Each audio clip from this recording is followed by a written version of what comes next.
Hello. Greetings and welcome to you, bravest citizens of our new world. It's me, Toronto's greatest supervillain and evil genius, and this evening, hopefully your kind and benevolent DM, Dr. Tarawat. Hello. We are playing some more D&D today, 5th edition. Damn good times. And we have with us here some new players. As some of you know, many of the members of our A-team were either no longer able to continue playing with us or simply had to step away for an extended period due to scheduling problems.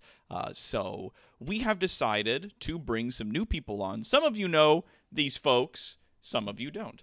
And we will bring them in and introduce them to you in short order. Starting from the top of our list here, we got Spoonie Poots. A Spoonie Poots? Yay! Who's also streaming, but you know. Yeah. Actually, you know what? We're gonna come around and introduce everybody's characters as we go along. And up next, though, we have Audrey, aka the Killing Chick. Hello! Yeah. And last but certainly not least, we've got Warden joining us here at the table as well. Hello. Thanks for having me. Of course, dude. Yes. This to give people at home a little peek behind the curtain. This all basically started out where there was just a lot of bad stuff that happened with the A-team that everybody kind of had to leave for their own reasons, due to scheduling or whatever else, and I was just like, fuck it, and I just kind of left it there. So I really kind of didn't want to pick up the A-team again, and I was running a lot of content for the B-team, and they were happy to play every week, so I was like, whatever, I'm just going to keep doing this. Also, Zion, thank you for the follow. Thank you so much, and thank you, Rainer, for the subscription. But then, yeah, Spoots then sent me a DM a little while ago, being like, Hold on a second. Y'all got some D&D. I had no idea that your first team fell apart. Yeah. I had no idea. Except I just had a hankering. Yeah. Just got a fucking taste. Mighty need. A hankering, an appetite for some Dungeons and Dragons. And I was Don't like, worry, Dad. yeah, dude, get in here. This is gonna be fucking awesome. This will be great. This will be super cool. So I was like, yeah, come on in. This will be awesome. And then I was like, you know what? If you're coming, let's get Warden in here. And Cassie is supposed to be here tonight, but she was not feeling well. So she is kind of sitting out for this round. She will be back, though. That's okay. That gives us a lot more time to focus on the lovely people that we've got here with us tonight. Then I, after having played a few games with Casey, and Casey's been a part of the community for a super long time, even since before I started streaming. So I shot Casey a message and was like, would you be interested in perhaps playing some of these Dungeons and Dragons with us? To which Casey said yes. I was so happy I lost my shit. And yeah, so now here we are, wandering in and having ourselves a grand old time. So yes, now most of you know that this is our continent, the continent of Immeron. This land here, once home to many more races than it currently possesses, was the battleground for a great war some thousands of years ago, between what is known as the Empire of Light, or the Empire of Brivalden, and the collection of monstrous races. Some millennia ago, those races lost that war, many of them either going extinct or running to the corners of creation, some finding their way within a strange pair of doors that appeared sometime after, known as the Gates of Automath. Oh, he said the name. Roll credits. He did, he said the thing! We did it. He said the name!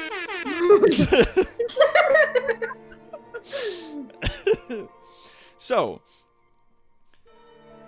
within Autometh, the gates lead into a series of what appears to be abandoned tombs. And it's sort of one of those places that you can only get to if you've already been or you have an invitation. So many people have made their way inside these gates. Some races still determined to live on the surface are continuing to do so in and amongst the wastelands, barely eking out some survival. The others that chance the mystery of the gates to which no monsters appear to return from make their way within the kingdom of Automath. Within the kingdom's walls, which appears to be a massive, massive cavern underground, with an enchanted sky to the roof of the cavern being enchanted to look as the sky, so you have your natural day and night cycles with accurate star constellations and even occasionally weather. Many races have sort of broken up and found their way into the land. Some of them have made their way out into the wilderness, reforming their tribes and whatnot in the territory's more rustic ventures. Others found their way within a large obsidian stone city known as the Black City. In and amongst these places, law enforcement is actually relatively simple. There are a handful of mediators between the law enforcement and the monstrous races themselves, members like Martis the Minotaur or the Leshen. But most of the law enforcement is carried out by the Black Guard, or what is referred to by some as the Honor Guard, a series of skeletons dressed in massive black plate that patrol the streets silently, ensuring that everybody is safe. So the law enforcement is fuck around and find out. More or less. There are people who will sort of act as mediators for their race. Like Martis the Minotaur acts as sort of a peacekeeper amongst the goblins in the goblin complex, because they respect him due to his enormous size. They oftentimes, like if they have a disagreement, instead of fighting or stabbing each other, they bring the problem to Martis, or they sort of talk it out.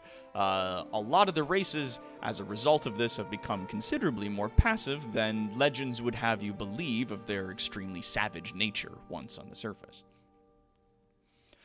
But yeah, the Blackguard is very much a fuck around and find out kind of situation. A lot of the races have elected to keep the peace because people that have broken the peace to an egregious nature have committed severe crimes against other people or even against their own people. Instead of being sentenced to death, in extreme cases have been sentenced to what is known as lightless death. They are not only killed, but then they are raised as undead. Now, there's a specific difference here. Undead, which possess some kind of free will often have a light in their eye sockets of some color or another. All of the Blackguard that silently patrol the streets all have the same pale blue fire in their eyes that the king possesses. One of the other characters from the B team, he is a skeleton that has a purple flame in his eyes. The Leshen has red. And it differs from one undead to another depending on their type. However, if no light is found within their eye sockets, it is considered that that person's soul is trapped within their body in a form of agony, forced to carry out the will of whoever created them. So they don't possess any free will, and from the singular case of a person who was rendered lightless dead and then resurrected back to a living state, stated that it was pretty much the worst thing ever. Like, it was just awful, torturous agony the entire time. Lightless. Now, no light in the eyes. Yeah, no light in the eyes. This was considered to be a legend for a long time, for many generations of people within Automath, until recently some of the orcs from a western tribe decided that they would retake their heritage of conquering and killing and stealing, and began attacking other villages and tribes of people within the forests. They were brought to justice within the arena by the original A-Team, and the leader of their band was rendered to lightless dead in front of everybody in the audience by the king. Big oofs. Big oofs on that, yeah. The chieftain of his original tribe, though, pleaded that he be allowed to be killed. And in following that, the king simply nodded and allowed him to strike down this person with a great hammer. It was enough that everyone had seen it, so everything was pretty much done. Now, The reclusive king being seen at the arena in this particular case was also something that was strangely out of place, as, once again, for almost several generations, depending on your species, the king had not been seen. The king is, as some people can see in the top left corner of our stream here, an archlich. Appears to be a faintly glowing blue skeleton. Of human size, with pale blue flames glowing in his eye sockets, and a crown made of pale blue fire floating above his head. Oftentimes, he does not, well, almost any time, he never makes himself present or known within the kingdom, and prefers to work through some of the other agents that he has running about the city, like the Blackguard, or, in many cases, as some people found, everybody's favorite skeleton who curiously wears a mustache, Benjamin Hyde. He looks like this.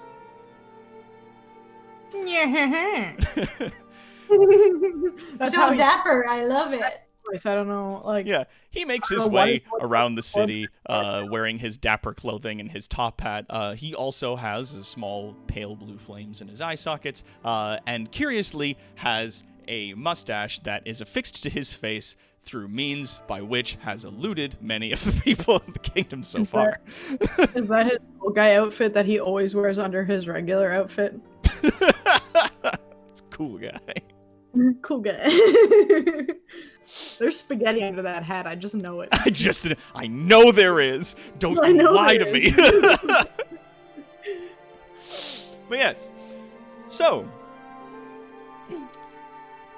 our first characters that we're going to get to, you know what? The first that we're going to come across to is a number of Thri-kreen.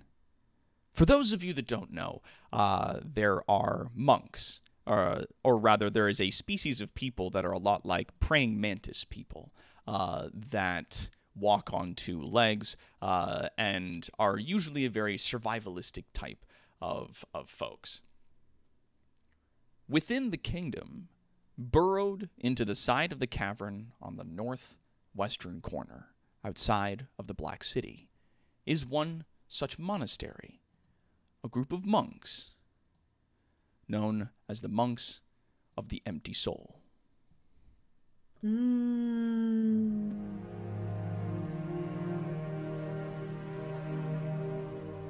can be quieter. There we go.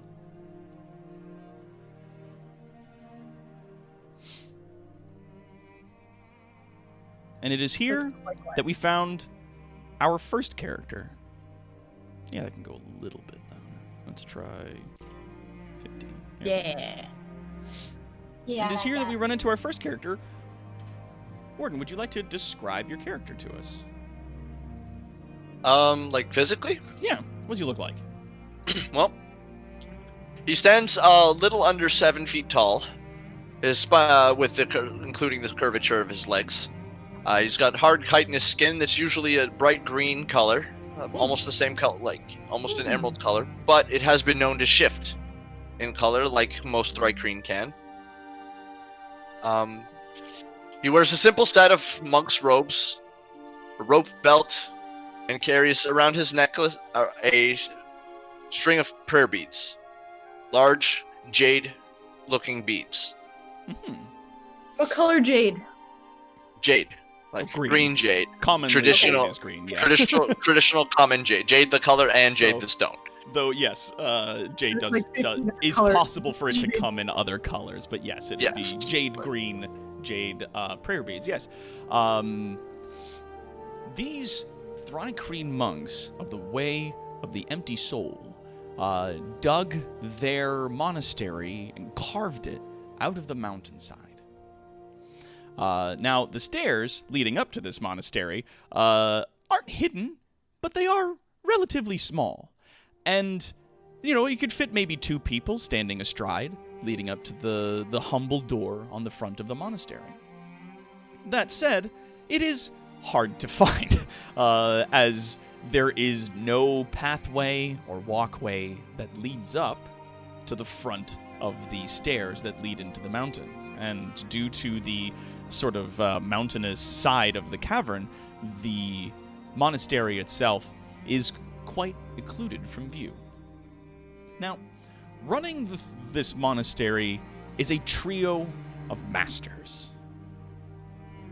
Here we go. Ooh. Now, these masters have long since abandoned what their names could once have been. But they help to raise and teach many of the Thri-kreen who exist in this monastery, teaching them that by emptying their spirit, by letting go of many of the things that trouble them in the world, that they themselves will be able to find strength and power within. Now, They're pretty. your character, Warden, is known to many as Keeper.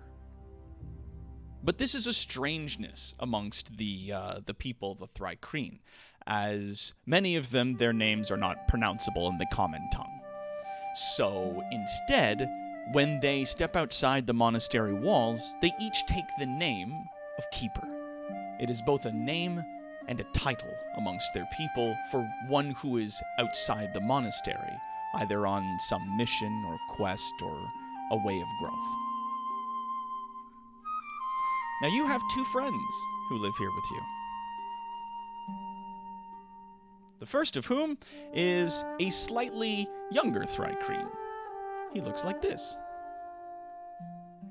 Now his name is Furkik, but also goes by the same name when he exits the monastery. The second person that you know in this monastery is actually not a Thri-kreen. As it is commonly believed that outsiders are not welcome, that is not entirely true. When she was just an infant, she was left on the door of the monastery and has been raised as one of your people. This is an Orcish monk by the name of Gushar. Gashar. Furkik and Gashar. That's right. Okay. Now, of the three masters, you know that the first of the three masters, the eldest of the three, remembers that long ago your people lost their ancestral home to the Empire. That when they made their way to your island, which is now known as the Living Mountains, that a sickness befell your people, as it is written in the scriptures that you still have within your temple. But it was not a sickness of the body, it was a sickness of the heart, of the spirit. And your people, through their art of the empty soul, were able to escape with their lives and rebuild their home here in Autometh. The First Master believes that outside cultures and outsiders in general should not be welcome within the monastery, that it was bringing outsiders within your home that brought their death and destruction to your people in the first place. The second of the two masters, he believes that outsiders and their ways of living and their ways of thinking is actually what saved you, and that your monastery inside the Kingdom of Autometh is proof of that. And that you should be grateful for these people, and not only that, but that not necessarily through adopting, but through examining outside cultures, we can learn a great deal and we can grow internally. The third of the three masters, she simply believes that outsiders don't make a difference one way or another, that whatever will happen, happens, and that their ability to influence matters is limited to only their own strength. That it is not a good thing or a bad thing to have outsiders or to consider their ways. She's also a big drinker, which brings us into She's in our cups. yeah, which brings us into our a fun little thing here, which is the booze that you guys brew up in the monastery. It is a mixture of some really awful things. Firstly, the poison that you guys give off through your bites in your mandibles. The second is the poisonous substance secreted by the frog-like people, known as the grung. And then there's a sort of a mixture of herbs and spices and other unknown things, and then it's fermented in a jug and made into an extremely gross booze, which is not consumed often by people in the kingdom. Many people see it as it's sort of this kingdom's version of like scorpion tequila. Like, it's not something you drink on a regular basis. It's something that you drink when you're trying to prove to your friends that you're very strong and very tough. Use it to burn the warts off mules. Basically, yeah. We use that to burn warts off mules. Please don't drink it. It's not for consumption. Strip the paint off of speedboats. You're putting the sick and toxic, yeah. But there is, however, one establishment within the kingdom that readily purchases any of this strange booze, which we are at this moment calling Slurm, but I have not come up with a proper name for it yet. But yes, there's one establishment that, yeah, it's Newfie Screech.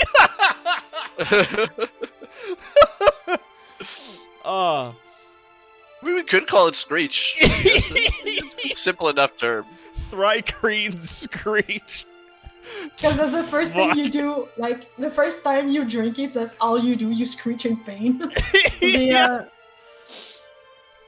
Honestly, the word that came to mind first was, for me, for some reason, it wasn't even a word. It was just glurk. Yeah. Because it's like the throat sound you make when you're like, oh no. It's another sound you make when you drink it. We'll say that the monastery refers to it as glurk. Nice. With like a hard K at the end, glurk. Yeah, maybe 2 Ks. But the kingdom refers to it as screech. And there is a singular establishment which purchases it from the monastery, and that is, of course, the tavern known as Grey's, run by Kaldaka and Willow Grey, a pair of rock trolls. Yay! Yay! Yeah. So, Warden, you find yourself standing within the large sort of cavernous training area that makes up actually quite a bit of the monastery itself. Okay. As you are standing about, you sort of like the air smells crisp in this part of the mountains. It's quite nice. And there's just like a silence to the halls that brings you a common peace which you've come to enjoy. Scurrying up to you in a rather excited, though not entirely unknown fashion, is Furkick. He runs up to you quite quickly, sort of stumbling over his own steps, and speaks to you, not using the common Thrycreen hive mind, which gives you the ability to sort of telepathically communicate with each other and with outsiders, but instead barely manages to sort of eke out some fashion of common with his mouth as he excitedly runs up to you. Exciting news! Exciting news! What is it, Furkick? Master says, there is things going on at the arena. There's things there. Fighty things. Master says there are fighting things at the arena? He nods excitedly. Trying desperately to keep up, Gashar runs up behind Furkick, joining the two of you in the room, desperately trying to catch your breath. She says, yes, there is outside at the arena. Apparently there's some kind of hubbub going on about, I don't know, some kind of fight, some kind of test of strength or something. I didn't know. She has a small jug with her, and she takes a swig. A test of strength. Are we invited? Are the masters sending us? She shrugs and says, apparently it's open contest. Anybody can show up. If we want to know more, we got to go to some tavern in town. It'd be interesting to check out. They got Barker's or something down there if we want to go and see. But usually we're not allowed outside the monastery more than one at a time. So we'd have to probably get clearance from one or all of the masters. Yes. Perhaps they might be willing to make an exception for this sort of event. Maybe they will know more. And she goes, okay. Do you want to go talk to him now, or? Yeah. Are we doing anything else? she like Yeah. slowly takes a sip of her drinking gourd. I look around for my gourd and then realize I probably left it somewhere with the rest of my stuff. Yeah, because you do have a space within the monastery that you can sort of call your room, more or less. Like it's more of a glorified closet. Like there's some shelves in there where you can keep some personal effects and a bedroll. As these people are typically known for sort of like reducing the amount that they require within their day to day. I eyeball her, like taking a swig of her drink, and I like kind of beckon for some. Hey, Gashar, any chance I can get a swig of that? I left my drink back in my chambers. She chuckles, puts a cork on it, and tosses it to you. All right. I catch it, uncork it, take a one swig, like a respectable swig. Just something. Yeah, not a lot. I don't want to drink all of her booze, but I also like a large sip. Yeah, like a large sip, like a good drink, enough to get a good taste for it. Wet my palate a little bit, and then I cork it back and toss it back to her. Awesome, thank you. She catches it and smiles. As you guys are typically used to drinking this stuff, I'm not going to make you roll Constitution. That's another thing. For this particular game, even if you are immune to poison, alcohol will still affect you in some regard. If you are immune to poison, you get to simply just roll with advantage when drinking. And that's pretty much it. But taking small sips and whatnot is not necessarily going to affect you, especially if you're used to it. So after maybe the fifth. Yeah. Are you? Frickik, are you gonna come go see the masters about this? Like, or what are you up to? He shifts nervously from side to side, from like one foot to the other. Then looking at you, he speaks privately to you using the telepathy. Do you think it's a good idea? I'm gonna respond back with the telepathy, but I don't have a voice thing. That's okay. I mean, I think. Do you know if anybody else would know about this? Like, I think the masters would probably be the best informed, and if we want to go and check this out or learn more about this or leave the monastery at all, we need to get their permission. So we would need to end up going to see them anyways. He tilts his head from side to side and nods, and then again out loud. Yes. We should go speak to the masters. Yes. And he hops off very quickly, and once again Gashar's like starts jogging after him. I'm gonna chuckle, and then I'm gonna jog next to Gashar, just like sportingly, just keeping up with her. Yeah, keeping pace with her, like to be nice. To be nice, but like also just ahead of her as well, like. Just don't leave her behind. She does a pretty decent job keeping up with you. She's fast, not as fast as you guys are, but she actually does a pretty admirable job of keeping up. One of the more common forms of training, at least physically, for the Thri-kreen is feats of agility and or speed or just running. So there's lots of paths that lead through the sort of mountainous cavern side surrounding the temple that your people are known for hopping and jumping and running through. Mostly hopping and jumping, given your predilection for that. So outsiders, much like Gashar, have had to definitely work at keeping up with you guys. But the fact that she can mean she's earned my respect. The fact that she can keep up with us at all is something worthy of admiration. Yeah. God, I'm so- As you guys move your way through one of the larger hallways, you pass a series of large statues. Now, the large statues are just seemingly the same Thri-kreen over and over, carved in a meditative state out of the stone of the mountain. This is the Seven Keepers.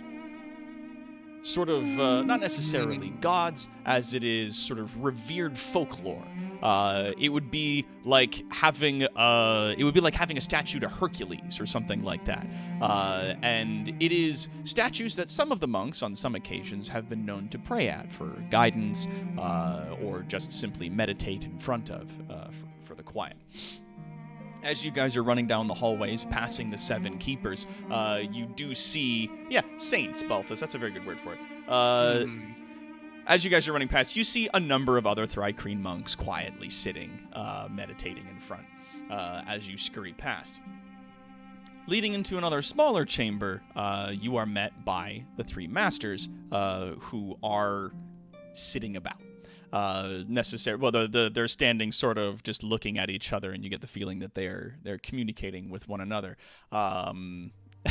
As you come running in, Furkik immediately stops about 10 feet away from them, sort of stands at what would be an approximated version of attention for the monks, and looks very bashful as he does so, very, very sort of bashful and nervous.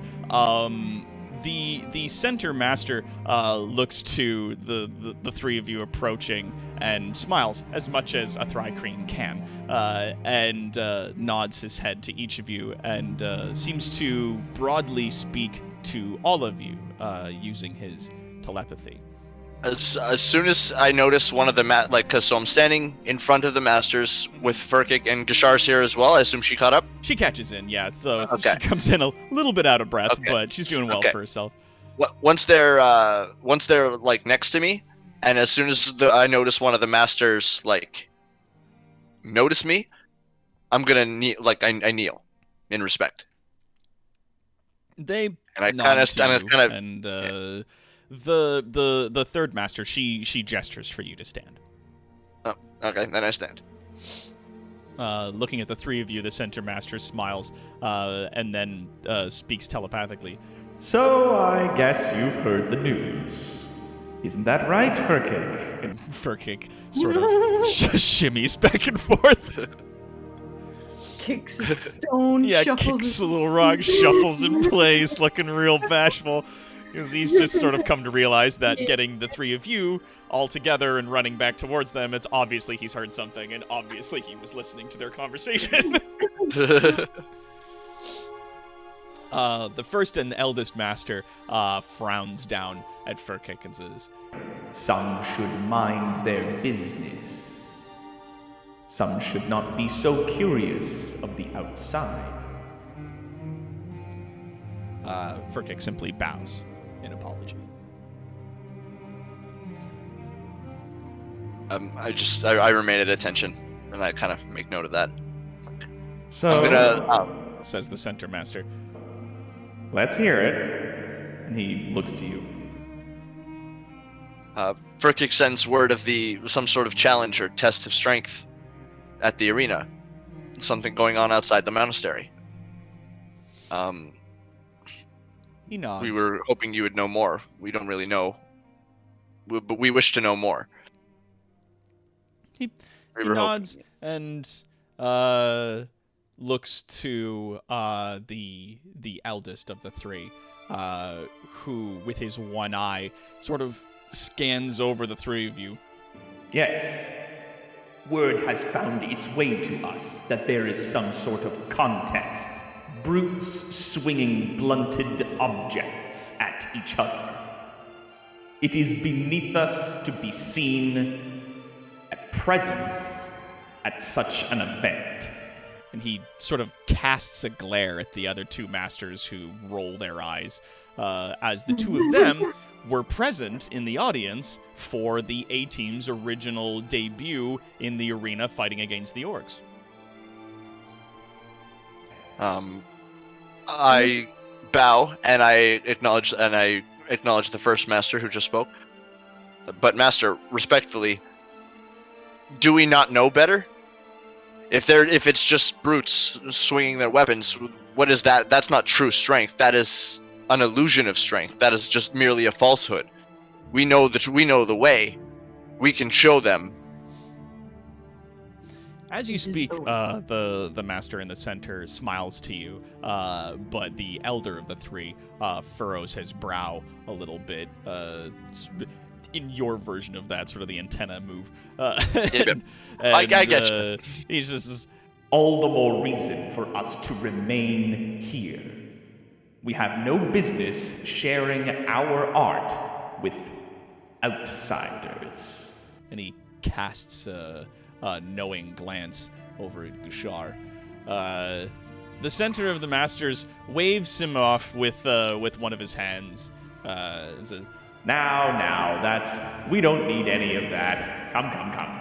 I think that this would be an apt opportunity for us to test ourselves against others. We grow stagnant by only testing our strength against one another. If we test our strengths against others, who knows? and he sort of raises his eyebrows. We might learn something. To that, the elder of the three masters scoffs and turns his head away. The one on the far right to you, she chuckles and takes a swig out of a large jug that she has with her. I think it'll make for some fun entertainment at the very least. We could certainly use some brevity around here, with some people souring the mood constantly. She says, casting a Okay, look over boomer. at him. Yeah, it's just like... yeah. So yes, the center master then smiles to her and nods. He goes, Well said. I think that we should perhaps send the three of you. Would be nice if you are volunteering. And he sort of leaves that with a question mark. All right, my antenna kind of perk up when he mentions, like, when he starts off with all three of us, and I say, like, but master, all three of us can go? Normally, we're not allowed outside the monastery more than one at a time. I think that this opportunity would, for us at the very least, offer some interesting things. I twitch my antennas in a way that would signify to them that I am pleased with this and that I'm, like, excited and happy with it, and I just kind of bow slightly in thanks. He smiles, and Furkick, though, standing off to your left, is quivering a little bit, shaking in his boots a bit. And he says, You will not be forced, obviously, to participate, but if you would like to go and see, simply remember our ways, conduct yourself with respect and honor. And to that, Furkick sort of stops shaking and nods his head. Now, before I just let you go, I think now might be an apt time for a test. And he glances at you. Warden's character, I can't pronounce his name. So, Pronounce it, Warden. Kerr. Kerr. So I'm just going to call you Kerr when not referring to you as Keeper. So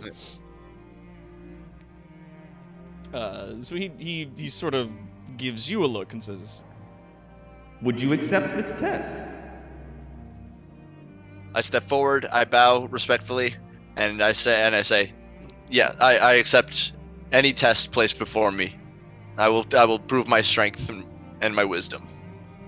Smiling, he bows back to you and says, Then we shall go to the training room, and you will show me how you have grown, and how empty your spirit has become.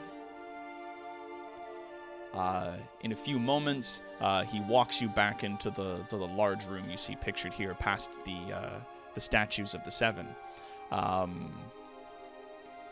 The other two masters sort of take their position in the steps above and watch with the other two students that you have there. Both Kuchar and Furkik join them up. Oh, they're watching up above. too? Yes. I'm a little nervous. My friends are watching. I'm already nervous, and I'm already nervous enough performing in front of the masters. But like my friends are there too. But like my friends gives me strength as well. Yes. Seeing that my friends are there. Now, this very commonly is a thing that happens from time to time. Sometimes instructors will do this. Very rarely masters will do this in person. But this particular master has taken an interest in you. And so he does, as is always done for these sorts of tests, stands in the center of the room, folds both of his sets of arms behind his back, looks at you knowingly, and then simply says, Strike me, if you can. All right. and for that, okay, good, that button did work. Excellent. Hooray! That music was running through our Stream Deck system, so that wasn't Hooray. using the one that we normally have. So yeah. All right. So then. No, that's a bit too much. Yeah. There we Hey, go. this is one of the masters. That's pretty epic. Yeah, there we go. That's There you go. Because it's Something a a bit little lighthearted lighthearted. as well. Yeah. So Which of the masters is this? this would be the center of the Masters, the one that very Ah. much enjoys outside cultures. I imagine I will name them at some point, but I like the idea that at least 1, 2, They're just the tallest. and 3. Yeah, they're just the tallest. Of the 3 masters, they're simply known as 1, 2, and 3. And as I said, they've sort of long since abandoned their names, seemingly a long time ago. Winky, Blinky, and Clyde. So yeah. Now I don't have like a mat for this room per se, but what we can do, because it's just the two of you, you can simply describe what you'd like to do with your character, as his motions are going to be relatively still. Yep. That's okay. I'm used to playing D&D without any grid or map at all. I'm just doing it old school.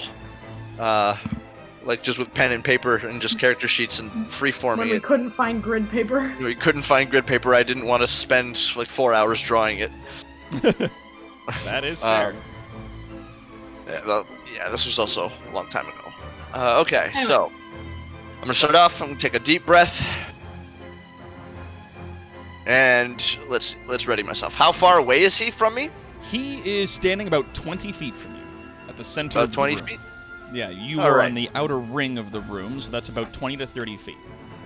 Well, I mean, let's start this off with something. Let's start this off with the obvious. I'm gonna just go straight for him, and I'm gonna fake him out. I'm gonna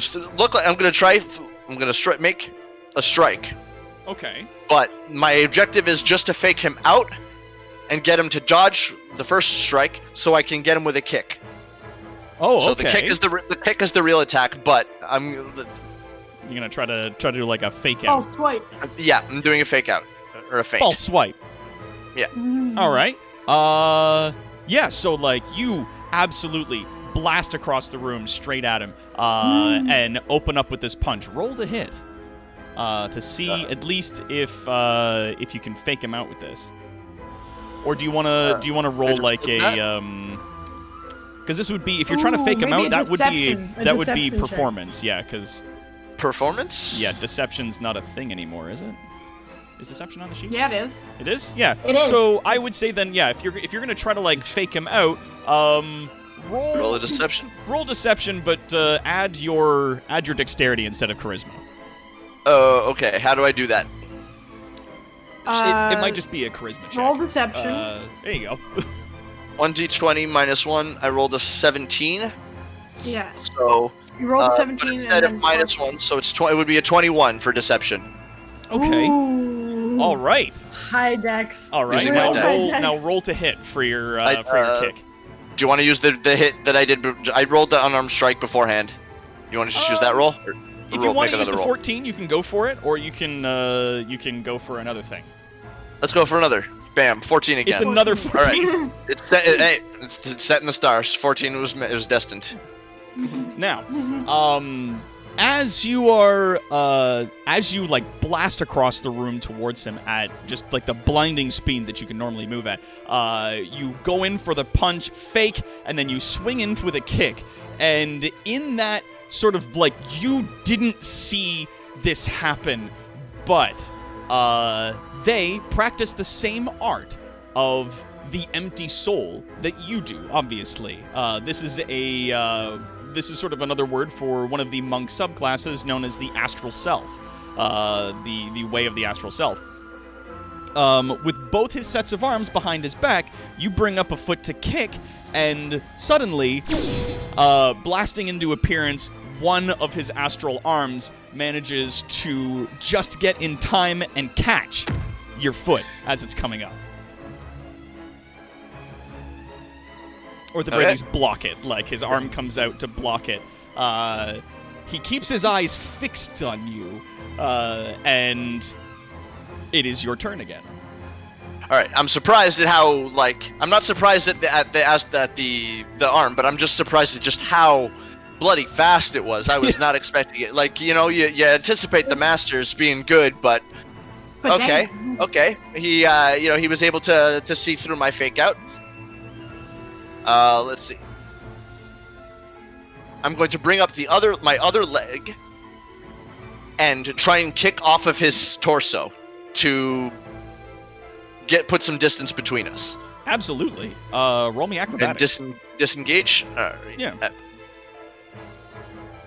Yeah.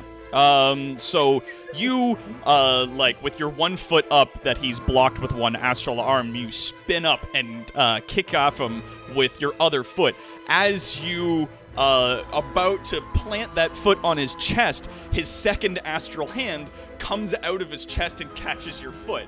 Doesn't grip it, but just like palms the foot. You do successfully kick off of him, flipping backwards through the air and landing a few feet away.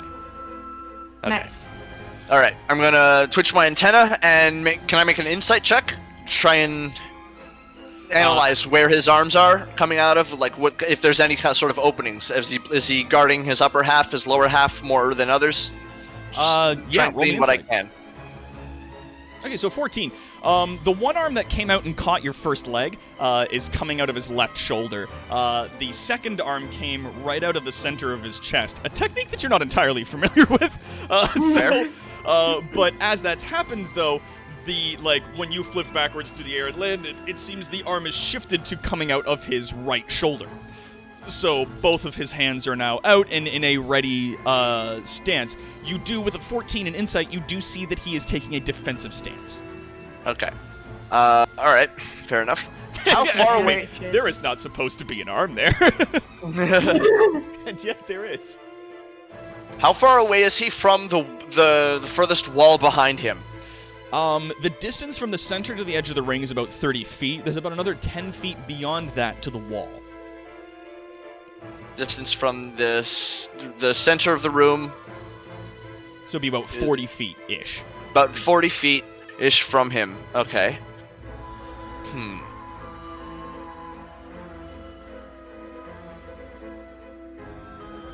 Do I have to do my bonus action before? Do I have to do my bonus action after my regular action? It can go whenever in the turn order you want it to be. You have one bonus action, one move action, and one regular, like, standard action that you can use for attack or move. But I was wondering if I have to use them in a particular. Do I have to use my regular action first and then my bonus action? Okay. Very much like the movement actions and the attack actions that you have in your turn, or standard action as it's now known, which can be used to attack or move. They can be done in any order. Like, you can attack someone and then move, or whatever. Okay. You can also only use a bonus action if you have a skill or ability or something like that that says as a bonus action, blah, blah, blah. Yep. I'm going to spend one key point to take the disengage or dash action as a bonus action on my turn, and I'm going to use the dash action. Okay. I'm going to aim to jump over him. Okay. And do a spinning kick to his back. Oh. Because the Step of the Wind action also doubles my jump distance for the turn. Jesus. Okay, so Yeah, link how that in the far chat for and me. high can you jump? Just, Step of the Wind. Oh, I gotta click that. yep. There you and go. can Yeah, Step of the Wind. You can do spend a something key first? point to take the disengage or dash action as a bonus on your turn, and your jump distance is doubled for that turn. Can you just show us your jump skill? Like, can we just see this? Well, I don't know. My movement It's- speed is 60, and my standing. I have the Yeah. standing leap ability. Yeah, can you link the standing Standing leap? leap, yeah. You can jump up to 30 feet, and its high jump is up to 15. So he could jump 60 feet when using Step of the Wind as a Oh. bonus action. So you did Jesus. So you wanna jump behind him? Were you aiming to like vault off the wall and then like jump at him with a kick? Yes, Well, but I now don't. it is. But I don't think I have enough. Oh wait, yeah, I can if I Yeah, use you the could. dash action first. Yeah. So yeah, I'm aiming to jump over him, vault off of the wall quickly, and hit him with an unpredictable like kick to the back. In that moment, were you paying attention to the audience, you'd hear your friend who is up there, your orcish friend Gashar, go, "Holy shit!" As you leap over the master, vault off of the wall, and move straight in for a flying kick. Roll to hit. Boop. In that moment, like you with blinding speed, like go right over him and then jump off the wall and use that to like just rocket yourself straight at him with your foot out. You swore you could have made contact with just the tip of his fucking robes, but in that moment, he disappears and seems to move fast enough that you lose sight of him. Roll me perception. Oh, Oh my god. that's a 1. Yeah, you were rolled a so 1. focused putting all of this power into this one attack. You strike hard the ground of the center of the arena, and he's gone for that moment. You like spinning around, standing there in the middle of the room. You can't see him. Roll me a reflex save. How do I do that? Dexterity save? Yeah, it's a dex save. Yeah, sorry. Okay. So he comes just out of your left side, and like your years of training have definitely given you an edge in this moment. That he comes out of your left side, and he's coming at you with these with the astral arms, making what appears to be these like wide sweeping strikes with you that are just obvious enough for you to have caught and get an opportunity to dodge out of the way of, and he narrowly misses you. Oof, whew. That was close. Okay. Came at you like a train. Smiling, he gives you a small nod of approval as you jump out of the way. Okay. I'm gonna kick off of the ground just to try and to like put a little bit of distance between us again. Mm-hmm. Okay. I'm gonna take a deep breath. Is he still like okay? Yeah, he's just standing on the ground looking up at you. He's got he's his just standing astral there arms out, waiting but in. Okay, yeah. but I put some distance between us, and he's no longer coming at me. He's now back in his ready position. yes. Okay. I take a deep breath in and out, and I think to myself, okay, this isn't work. Okay, I need to try something different. But I'm gonna try and do this, see if I can do this on my own. Okay. But what that means to me is different. Oh, sorry. What I mean by that is I use my telepathy to speak up to Gashar. Okay. Gashar, throw me your flask. She, a bit of a troublemaker without hesitation, stands and whips the flask at you Roll me acrobatics to catch it. Okay, sweet. So it lands in your hand, and you now have this flask. Okay. If I'm gonna have to try and land a hit, I can't be so direct and predictable. I need to adapt and be unpredictable in order to try and catch the master off guard if I want to try and get this without using my own astral arms. Mm-hmm. The third master's like, woo! Yeah. Nice. All right. So I uncork it and I take myself. How much is left in there? A good amount, half amount, There's like good a drink. third of it left. Do you chug it? Yeah, I chugged whatever's left. Roll me Constitution save. All right, bam. Oh no! Oh no! All right. Oh, no! So you're swaying a little bit. You like it That's like perfect. All the right. fucking bug screech hits you hard as you like knock back. This is a feeling though that is not unfamiliar to you. So you have All right. like yeah, Warden uses vomit style. Oh, Balthus, Jesus. Yeah, Drunken Monk. So yeah, you knock that back. It hits you. You're feeling pretty Alright. like sway. So any more physical attacks that you attempt will be made with disadvantage as you're a little off kilter. Damn it. Okay. All right. Well, However, let's try and. in this moment, I'm gonna say people might have a bit of a harder time hitting you. All right. Excellent.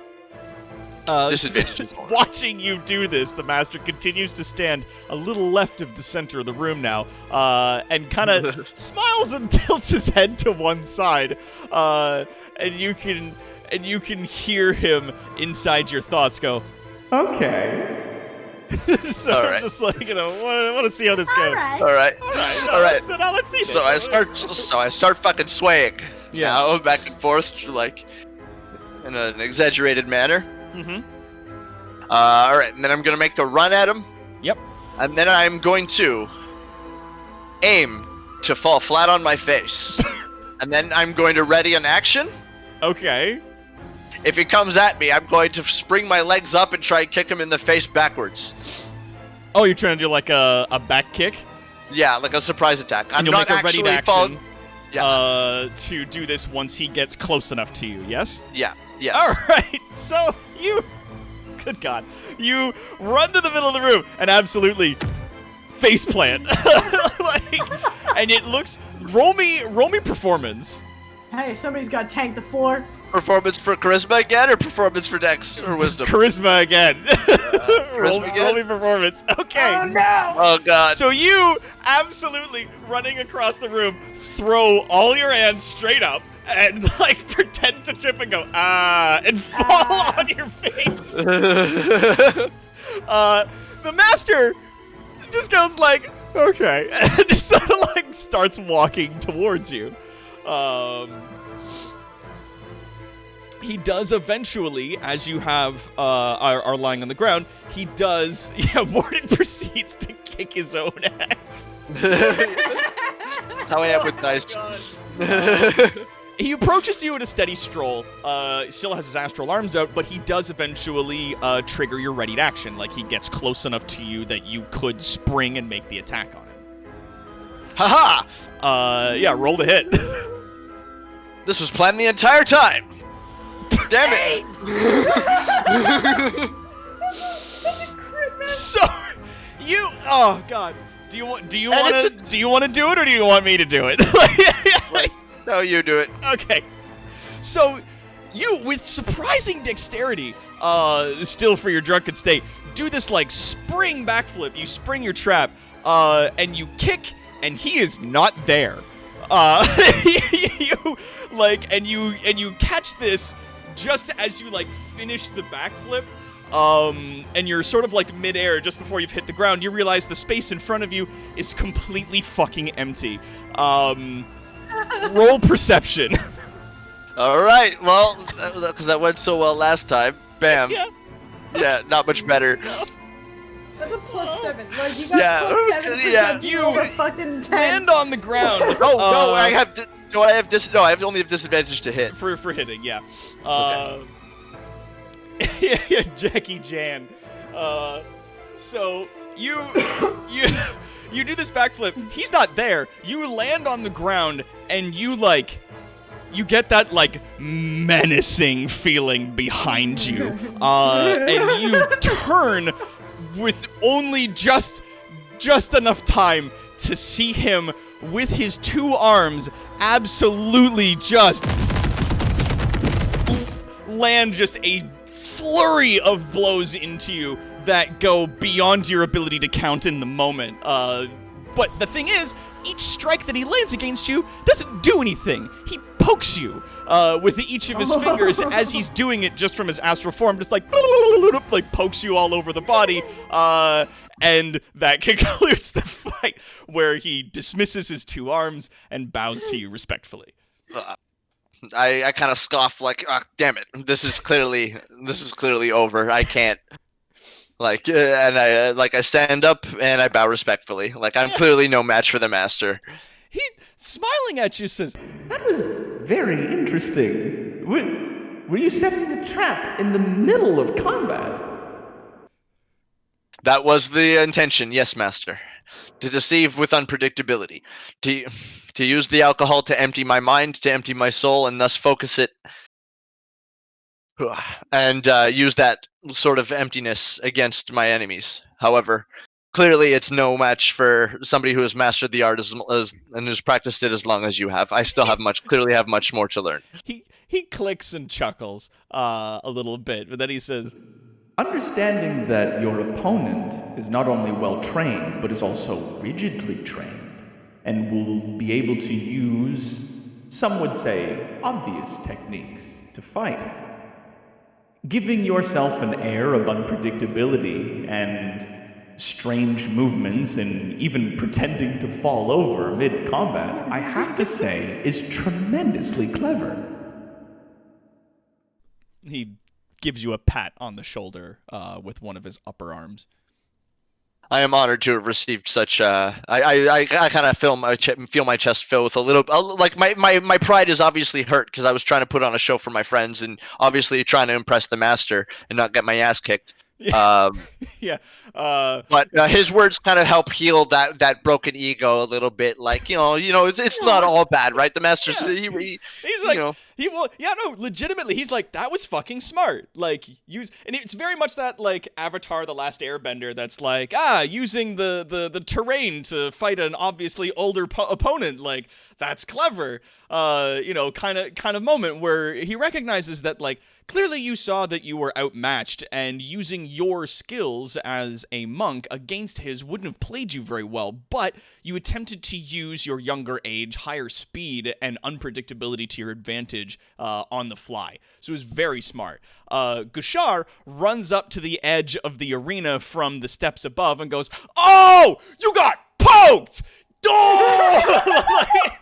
And yeah, like I'm a bit ashamed, like, but I mean, it did happen. Like, all right, yeah, I got put, like, yeah, I'm like, all right, that happened. Let's get it out now. Let's get it over with. Come on. She's does a mixture of cheering for you and jeering. Furkik runs up next to her and sort of like claps his mandibles together happily, and it's just like, You lasted a whole 30 seconds. That was amazing. Look. Hey, I did my best. These guys are tough. Like the masters are the masters for a reason. Like I would love to see how you guys do. yeah. Yeah, and Gushar just like, oh, no, shit, I got things to do. I got chores. yeah, that's what I thought. Just you guys wait. One day, I'll be even better than the masters. I'll have learned all 3 of their arts, and then I'll invent my own style. It'll be yeah. I'll be Hokage. That wasn't even what I was going for, but I know it yeah. wasn't. I'm so sorry. Yeah, no, one day, one day. I got this feeling like Master Number 3 is like Monkiatsu from Avatar: Last Airbender. It's like, yes, all of these abilities will hone your capability of throwing these fucking pies at the other masters. Yes, he's very Monkiatsu in the sense that she really just does enjoy drinking and being at peace. That, like, of the three masters, she takes very clearly the least academic approach to what this is. That for her, it is less like a form of discipline in martial arts. For her, it's much more a way of just living and being at peace with the universe. That, like, I get that. all of the meditations that are led by a master are led by her. And she very clearly gives that very, like, calm, absolutely nothing phases her. Like, she is vibe at all times. Like, she is the vibe check. I have to AFK for 1 second. Sorry, it's a Sure. bio emergency. I'll be right back. Yeah. So sorry to do this right now. That's cool. That whole thing seemed like the most anime that could ever animate. Like, when you say when the fight kicked off, I immediately imagined like the blast wave of dust behind Keeper. Yeah, right? Like just that fucking takes a... He moves at 60 feet around! Like, he's fast! Well, when he wants to, he moves at 60 feet around. Like, he can move it. Well, he can move faster than that, but yeah, no. Blast wave of dust. Yeah, just fucking goes at him. That was fantastic. Not quite Kill la Kill levels, but like Keeper is the last ale bender. Oh, nice. But yeah, I'm also loving this orc chick. Yeah. I will destroy the world for her. Yeah, right? Get you a girl like her. Hell yeah. Hell yeah. And I also love his friend so much. Yeah. He's soft. He's a little friend. He's a little fruitcake. He's trying his best. Him's trying his best. Him's trying his best. And hey, she's pretty good at knowing what not to get himself into, and I can respect that. Yeah. I can respect that. He can read the room. Okay, I have returned. Hey. All right. You were All called the last alebender. Yes. Referred to as the last alebender. And I was like, and Rainer's like, I love that Warden chose the JoJo class for this campaign. Like, it was completely inadvertent as well. Like, he just thought it was cool, and then he was like, wait. And all of this was just like, oh my god, this is the 8th Keeper that I've been playing across all these D&D campaigns, much like the JoJo's, and he'll have, like, the astral form is basically a stand that you summon to fight. Like, he's just like, oh my god. Like, he was sending me messages at, like, 3 in the morning, like, no, Doc, you need to understand. Like, look at this was all completely accidental.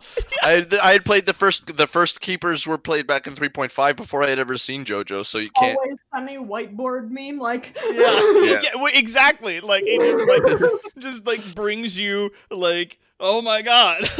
Yeah, just fucking the Way of the ridiculous. Astral Self was just published in the most recent Dungeons & Dragons 5th expansion book, Tasha's Cauldron and everything. So I figured, hey, let's try that out. That sounds fun. And then afterwards I was like, wait a minute, this is just a fucking stand. So, after the conclusion of the fight, the second master gives you, like, another firm sort of, like, grip on the shoulder, gives you a smile, and invites you to join him out on the front of the temple. Oh, Every I'm honored. single way touching. And yeah, okay. Yeah. He takes you out to the front, where, like, the bracing cool mountain air sort of just, like, fills the sort of areas in between your carapace and brushes over you in a way that's very refreshing. Standing at the edge of the steps, moments later, Gashar and Furkick join you, but stay at a small distance from you. He gestures down to the kingdom below, and speaks to you again, strangely, using his mouth. What do you see? I ponder his words for a second. And I gaze my eyes out on the kingdom. I'm gonna ask you, what do I see physically?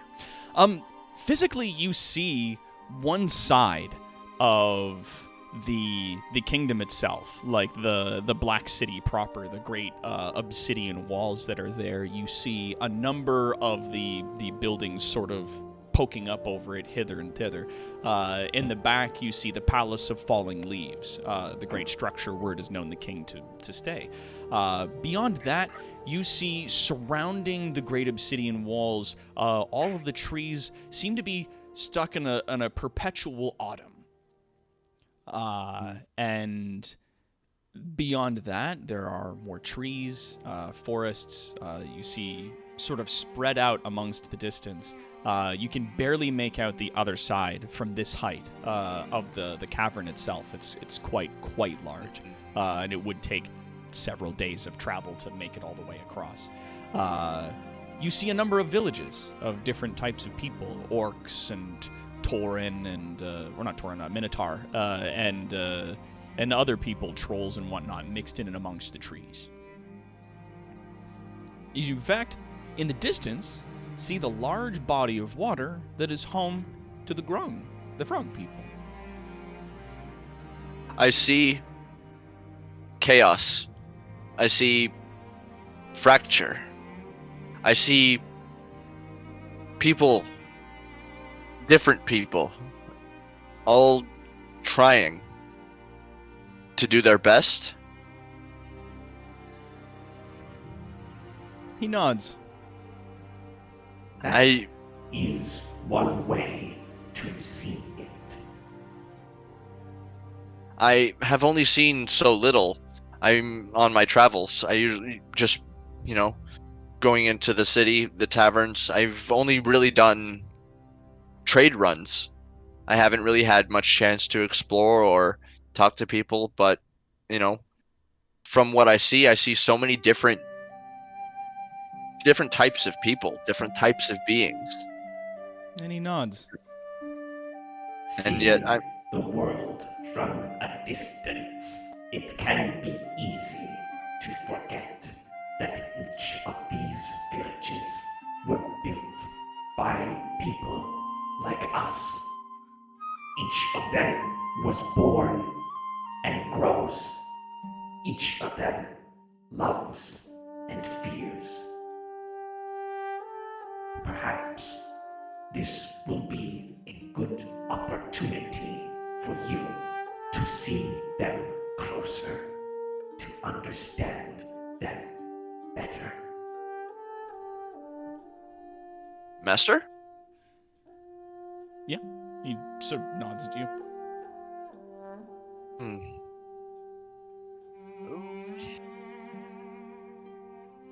There's just so much to learn. I haven't, I've been under the tutelage, I've been under strict, I've had such a strict life my entire life. Like, where should I start? He points down towards the Black City. Go to the tavern. Learn more of this event. Perhaps they will teach you things you cannot learn inside this monastery. Then he sort of smiles to you and leaves you there standing at the steps as he turns and walks back in. At that, Gashar and Furkick sort of run up next to you at the edge of the steps. And as they're standing there, Gashar sort of leans over to you and goes, "What do you think? You want to go to the bar?" I'm just still like it takes me a little bit to process her words. Like I'm still kind of taking it all in. Like after the everything's just been moving. Everything moves fast in my life as it is. But even for that, everything just seems to be moving even faster than normal. Like if you're going from just wanting to just my meditation to inquiring about the masters to actually having to face the masters, and now you know what I mean. Now it's all kind of a lot to take in for someone who's normally just led more of a strict monastic life. But eventually, I answer her words. Yeah, let's do this. All right. She smiles and gives you a clap on the shoulder. Looking down the stairs, there is a figure walking up towards you, whom Gushar immediately recognizes, and she looks down and goes, "Uh-oh, here comes trouble." Walking up the stairs, you see what would often in some circles be mistaken as an orc, but it seems that she is touched by fire. She is a fire genasi, based on an orc. You know her by the name of Turthar. Turthar? That's right. That is Turthar. That is Gushar's partner. Walking up the stairs, she goes, "Calling me trouble? You fucking boozer. Get down here." Gushar runs down, and they hug and hold hands. Looking up at you, they go, "Come on. It's not going to be day all day. Let's go." I look for Furk. Is he around? He's still around? Furkick is standing off your right side. He's at the top of the steps. He appears to not be able to move. Furkick, are you okay? Like, you're coming? He looks at you. He's very frightened. And speaks to you again privately, using your connection, and says, I've never been down the stairs before. I'm gonna use my telepathy to respond to him to not embarrass him in front of the orcs. Don't worry about it. I've been out a couple times. Gushar's probably been out a couple times as well. Tons of us make trips down from the monastery on our trade runs, and we usually do it one at the time. And as far as I can recall, I haven't really heard of anything horrible happening. And besides, this time there's 3 of us. Like, you'll have me and Gushar here to look out for you as well. Like, we'll all look out for each other.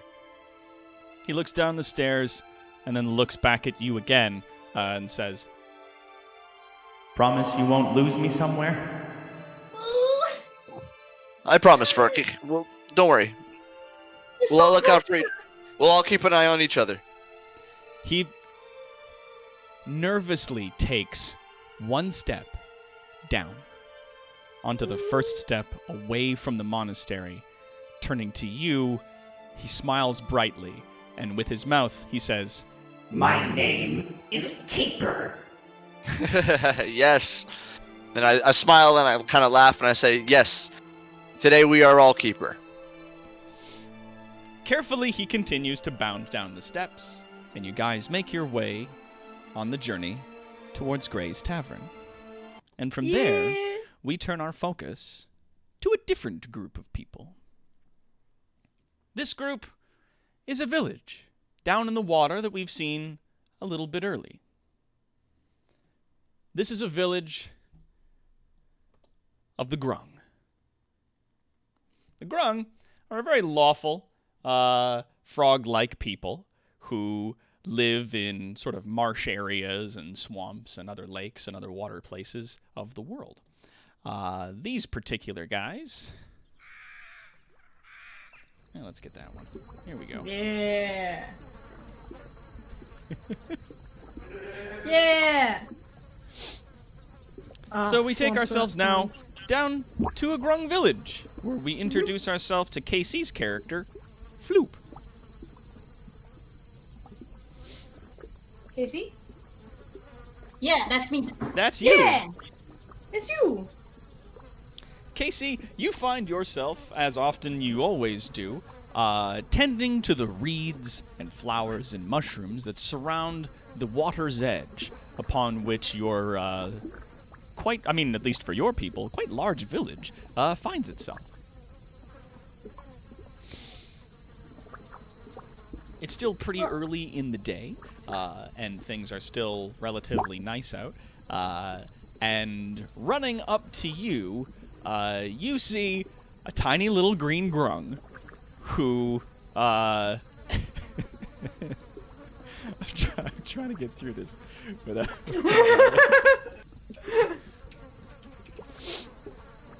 A tiny little green grung runs up to you, whom you know as Floosh. Floosh. And he looks like this. Oh! My hands are just so sticky. Yep. So Floosh runs up to you, and he's carrying his little sword, which is really more of a dagger, as he scampers up to you. Now he's a green grung, so they are very much considered to be like the working class people. They are not necessarily considered to be like, they're not looked down on. It's just like, the grung have a very caste system. So he comes running up to you with his tiny little plate mail and his little sword, which is actually just a dagger. And he, as he's running along a little wooden bridge towards you, trips on a little piece of the bridge and absolutely eats it. Just getting right up to your feet. He flops onto his stomach hard and slides up just next to you, and sort of manages to get his hands underneath himself again. Oh, jeez. Oh, hello, Floop. It's so good to see you. How are you today? Hello, Fish. Oh, God. You forgot. I did forget. Are you okay? No, I'm okay. And he gets up, tries to sheathe his sword, but has a little bit of difficulty letting go of it. Ugh, my hands are so sticky. Beautiful. But he stands up and goes, there's very big news from the city, though. Have you heard that there's some kind of tournament going on at the Great Arena? I've been tending to the waters all day. I don't know. Well, now you do. He puts his hands up in the air in a slow, pathetic celebration. He goes, hooray! So there's a side up that's happening at a tavern that is said to be gray, and he makes a big sort of motion with his hands in a very mysterious fashion. Let me guess. You wanna go see? Well, I mean, maybe. If you're asking if I want to go for a drink at the bar, I think that, I don't know if you'd want, you're a red, so I don't know if you'd want to be seen with a green like me. I don't even know what tavern it is. They're all gray. They're made of rocks, and he puts his hands on the side of his head and goes, "Oh, I'm blowing it." Aww. Floosh just softly pats his head. Oh, hush it. You're my cousin. I don't care the color. That's very kind of you. Following up, behind him at a more measured pace is another green frog that is taller. You would know this is Floosh's older brother, Roosh.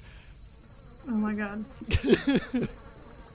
They don't have creative names. They're the green frog. They all have stupid names that all sound like noises you make when you go in the water. Okay, Yeah, that's fair. on a side note, I have other names to give for her family, so... Oh my god, yeah. Yeah, go for it. But yeah, so Roosh comes up along. There has been a small request in the audience for you to not use the voice mod, as some people are having some difficulty understanding. We can calibrate that more between streams, if that's okay with you. Yeah. I don't mind. But yeah, Roosh comes along and goes, "It's not a tavern that's gray. It's Gray's Tavern. Come on." And then Roosh kind of goes, "Oh, right. That's okay. But I don't understand what the orcs are saying sometimes. They're very scary, and I only hear about half of what they're saying in between when my hands are on my ears. It's sort of like wibbles his feet back and forth nervously. Roosh, now standing next to him, gives him a pat on the head. Roosh you would know as also being one of your clan's hunters, that he goes out and occasionally brings back game and other things that you guys would use to eat. Cool, that's perfect. Floosh, his younger brother, is still trying to find his way in the world. he's trying his best. That's what he is. So these frogs remind me of the Pathfinder races. Gripply, yeah.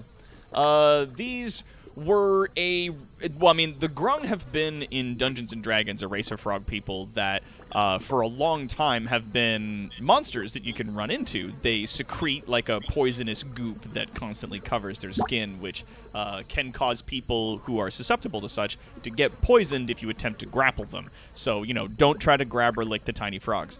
But in addition to that, they have like a caste system. At the bottom, there's the green grung, who are typically your workers and laborers, and then moving upwards towards the top, you get like the more different colors, like purple, eventually going into the orange, and then red, and then the gold at the top. Now, yeah, no frog licking. That's right. Or you could frog lick. But what if I did though? What if it was? All right, but I do. But what if it was for me?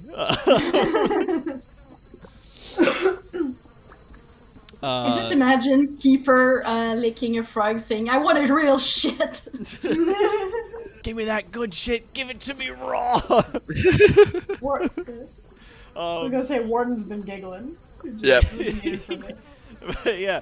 So, Floosh has brought the news to you and says, "But if we want, we could go to the tavern to get more information and sign up for the games." And he sort of waves his hands a little bit. He goes, "But we'd have to ask for permission." Okay, let me grab my bucket.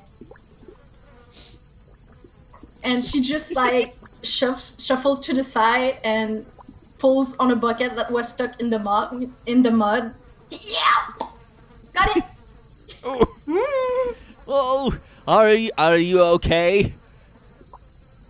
I'm fine. You got it. She just collapses her little bucket and puts it on her back. Yeah, so Casey's character Floop has a bucket. Did we get a description of this character? Oh yes. I even actually, made an art so you can show it. If I can, Yeah. let me here. Let's see if I can't just drag it. Bam, there we go. Yeah. So that's Floop. Floop is a red grung. Commonly, she wears a sort of lily flower behind her one eye and has a collapsible bucket. So on the inside of this bucket, it's lined with leather, and each of the wooden planks are sort of glued in a way. They're affixed to the rope that's around the outside, but you can simply push them in and they collapse inwards. But if brought open, you could put water in it and it makes for a regular bucket. And in many cases, when traveling outside of the Grung village, as the Grung must be put into water every 24 hours, they have to spend at least 1 hour sitting in water. Then she will use this as a little tub that she carries around. That's my kiddie pool. Yeah, it's a little kiddie pool. Yeah, so you collapse that up, and Floosh goes, "Okay, so we all need to be on our best manners if we're going to go before his moistness." And he sort of like brushes off his armor. Oh my god. Yeah. His moistness, that's correct. Balthus. I just finished drawing a thingy. Yeah. Now, the huts and whatnot in the village are oftentimes made from driftwood and other parts of deadfall. The Grung people, while they have quite a sizable village, aren't what you'd necessarily call industrious. They're very tribal, in that sense. So they build their house out of just branches and things that have fallen from the trees and other deadfall that they find around the forests and other driftwood that they find within the lake that have been carved and woven into these lovely little houses. Sitting out in the lake is a larger hut at the other end of a long bridge that's being propped up by several wooden stakes put down. Surrounding the outside of the hut, there are several large glowy mushrooms that are growing around. It looks very majestic. And standing in front of the door to get in is a singular gold-cast toad standing there, leaning on a large sword next to him. Looking at the three of you approach, he gives you, Floop, he gives you a sort of respectful nod. As the reds are, from what I understand, just below the golds. And then he sort of casts his eyes down at the other two, Floosh and Roosh, and he goes, "State your business." We are here to see his moistness.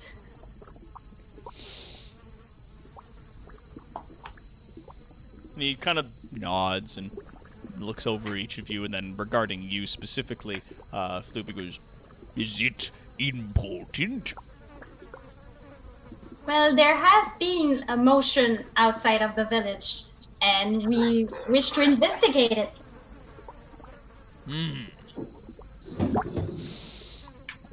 And he turns and walks inside after he motions for you to wait there.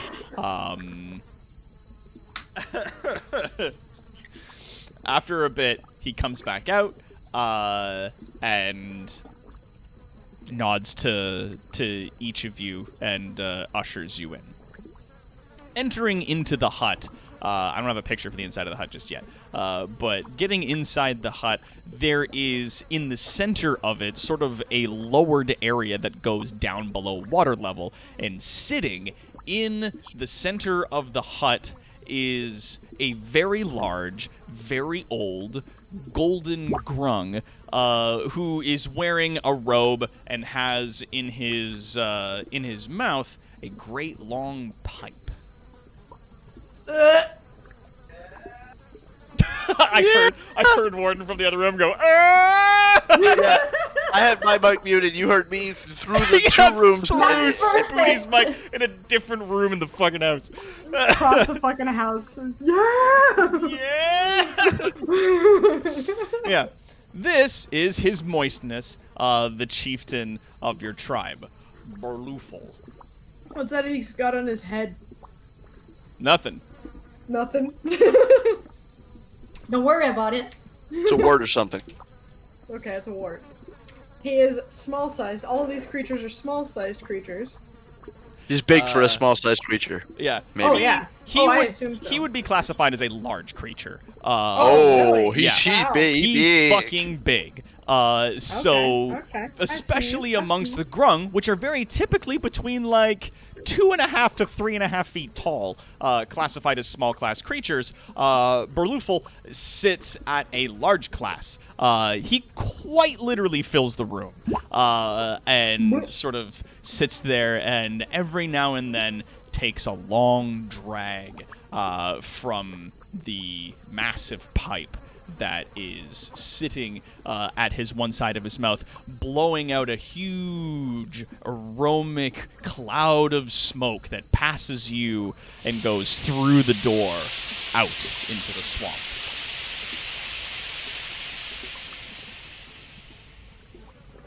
So, what brings you here to me? Floosh falls to his knees and throws his hands in the air and goes, "Oh, your great moistness, we have heard tell of games." Floop just like face palms Yeah. and pulls on her hand because it's there. You're blowing it. Oh no, I'm blowing it. He like puts his hands on the sides of his head again.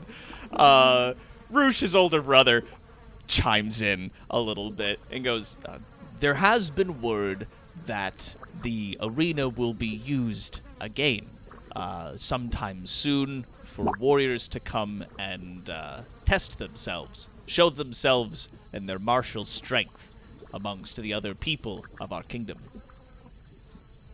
He nods his head slowly. I see. It seems we missed out last time, some months ago, in our ability to join in these, He looks down at Floosh. games. Floosh somehow manages to shrink a little bit smaller.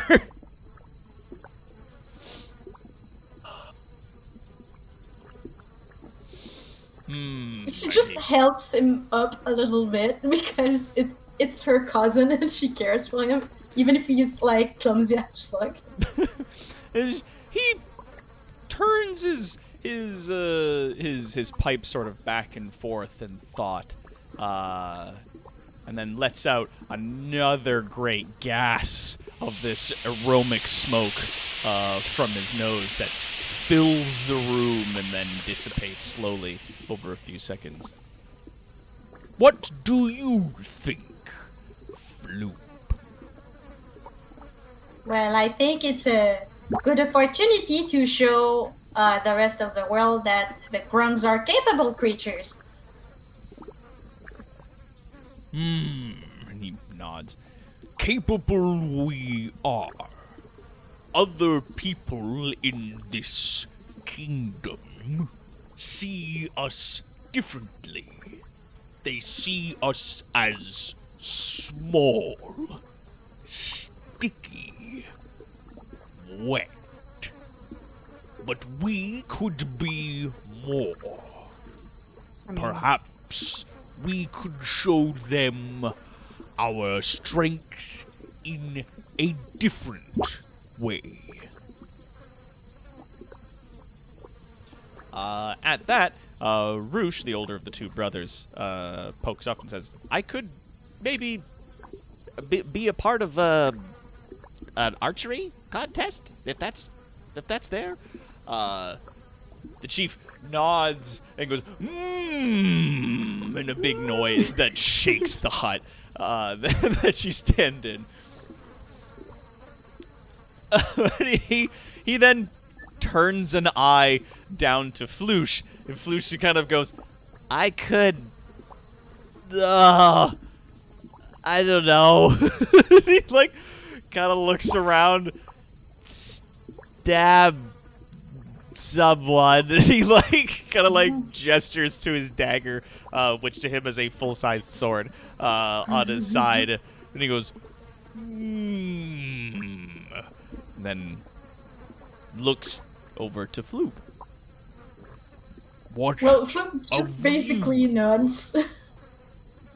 How Well- would you like to represent our people? We are often seen as toxic. People that cause harm. I will show them that we are just as useful as any other eater, and I will keep Floosh alive. He nods again in a way that, again, it lets out that big and it shakes the building a little bit due to his absolutely monstrous size. Many times the strength of growth is overlooked. He sort of gives you a wink and pats his side of his belly.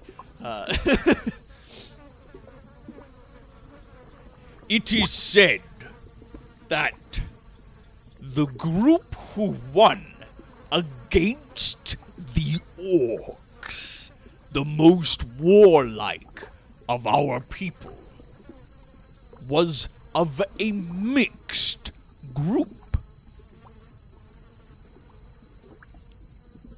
Some are swift, As he looks to Roosh.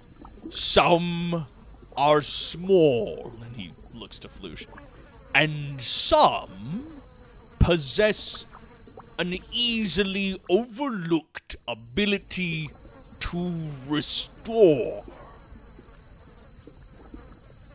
You've been keeping the mushrooms outside healthy, have you? She just nods with a very, very big smile, proud of her job.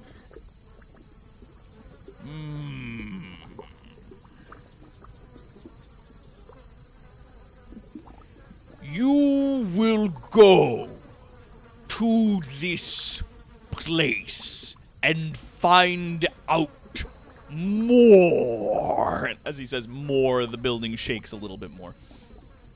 And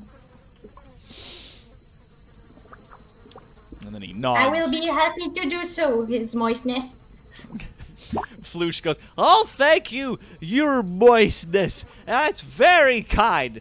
Okay." And he turns and starts actually turns and then stops, turns back towards the chief, bows his head, walks backwards out the door, doesn't quite make it, hits the side of the door, goes, "Oh, jeez," and turns and manages to get backwards out the door. His brother Roosh just sort of watches him go the whole way slowly, and then turns back and says, "Thank you, your moistness. We will not disappoint you." He bows and walks backwards out of the hut. Floosh basically does the same. She gives a very graceful bow. I will make sure that people see us as the capable being we are. Good. And she just waddles. I feel like this kid has to make acrobatics checks just to walk. Oh, he is, and he's failing them. I'm rolling, there was rolls. There have been rolls. I'm just not showing. He's just normally walking, and one of his feet just sticks to the floor, just doesn't come up off the ground, just Blat. He just eats it. He is wearing shoes, but the bottoms of those shoes are either worn out or don't exist, so they're mostly for show. As you get out, you pass by the Golden Guard again and make your way down into the village.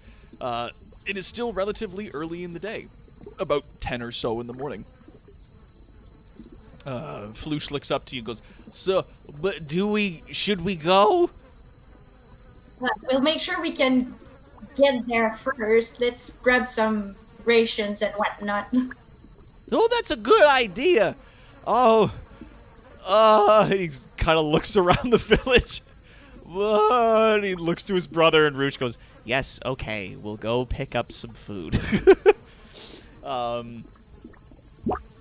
You guys make your way into one of the huts that you know to actually sell certain things for you. Hold on, let me see if we can find this.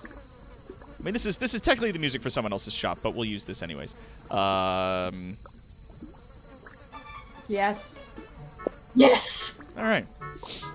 If it's So you walk anywhere, in. it's also here. On the inside of this little hut, there is just a ton of moss everywhere.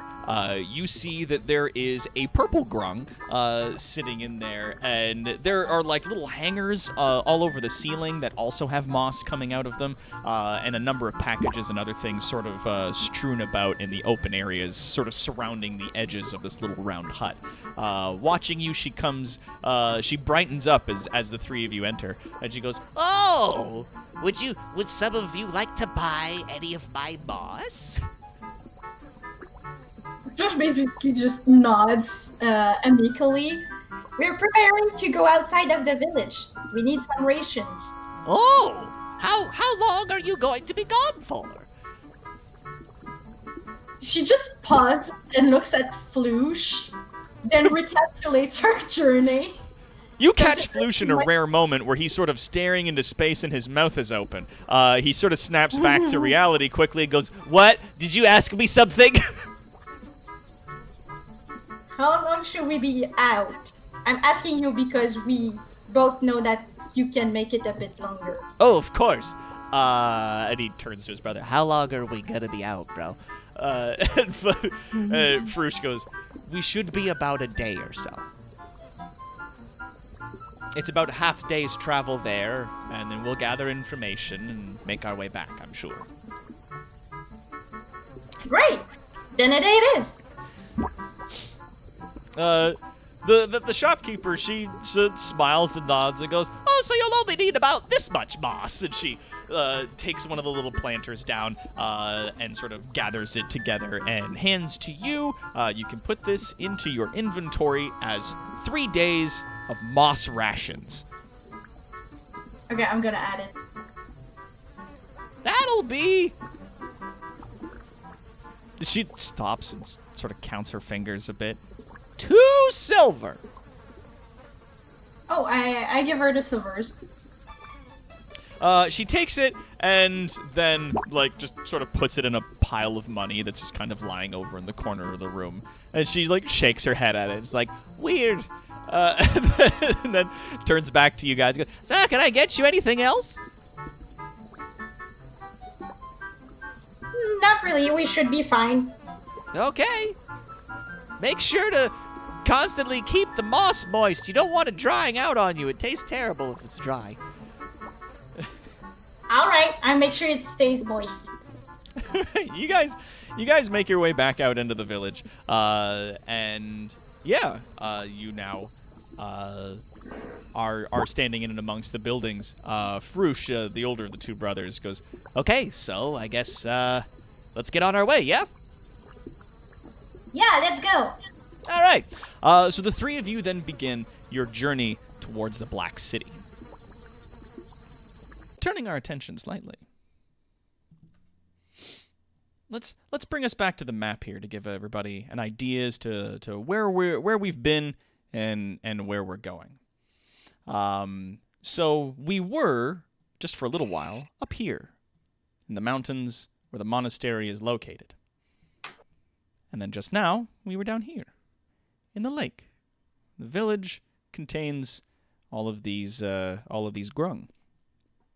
But now we turn ourselves to a temple just east of the gates, a short ways out.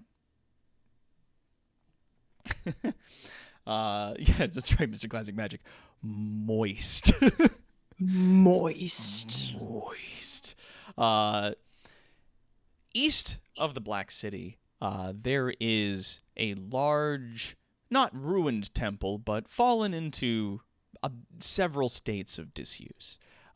This temple is home to many of the more scaled variety of the monsters that have moved within the kingdom of Autometh, keeping each other company in more fashion or another. Yes, the maps do overlap a little bit, and the mouse is going to be running around a little bit on occasion because one window is behind the other.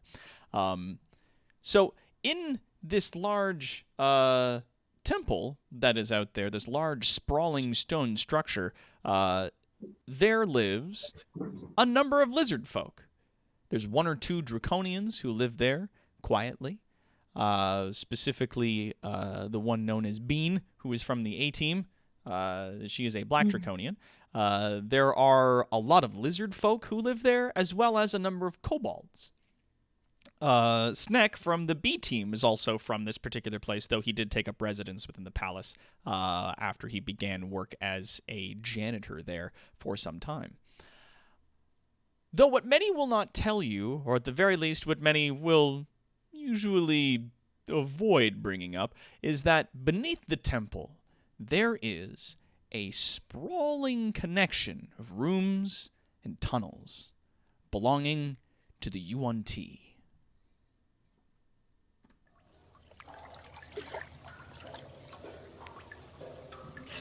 Yes. That sounds a bit wet. How about that? Doesn't sound wet enough. Yeah. It Sounds distant. Moist. We'll stick with that one.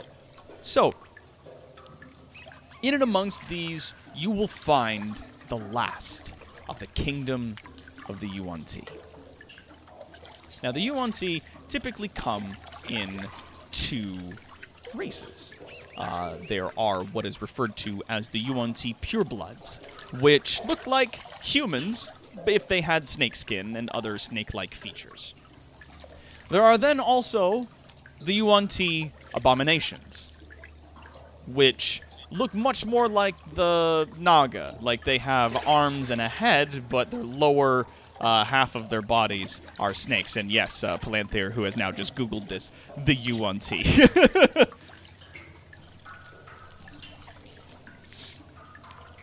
What once, in their people's time, long ago, was a powerful empire that existed in the jungles to the far southeast of the continent, now, below this ground, underneath this temple, is the poisonous remains of their once proud lineage.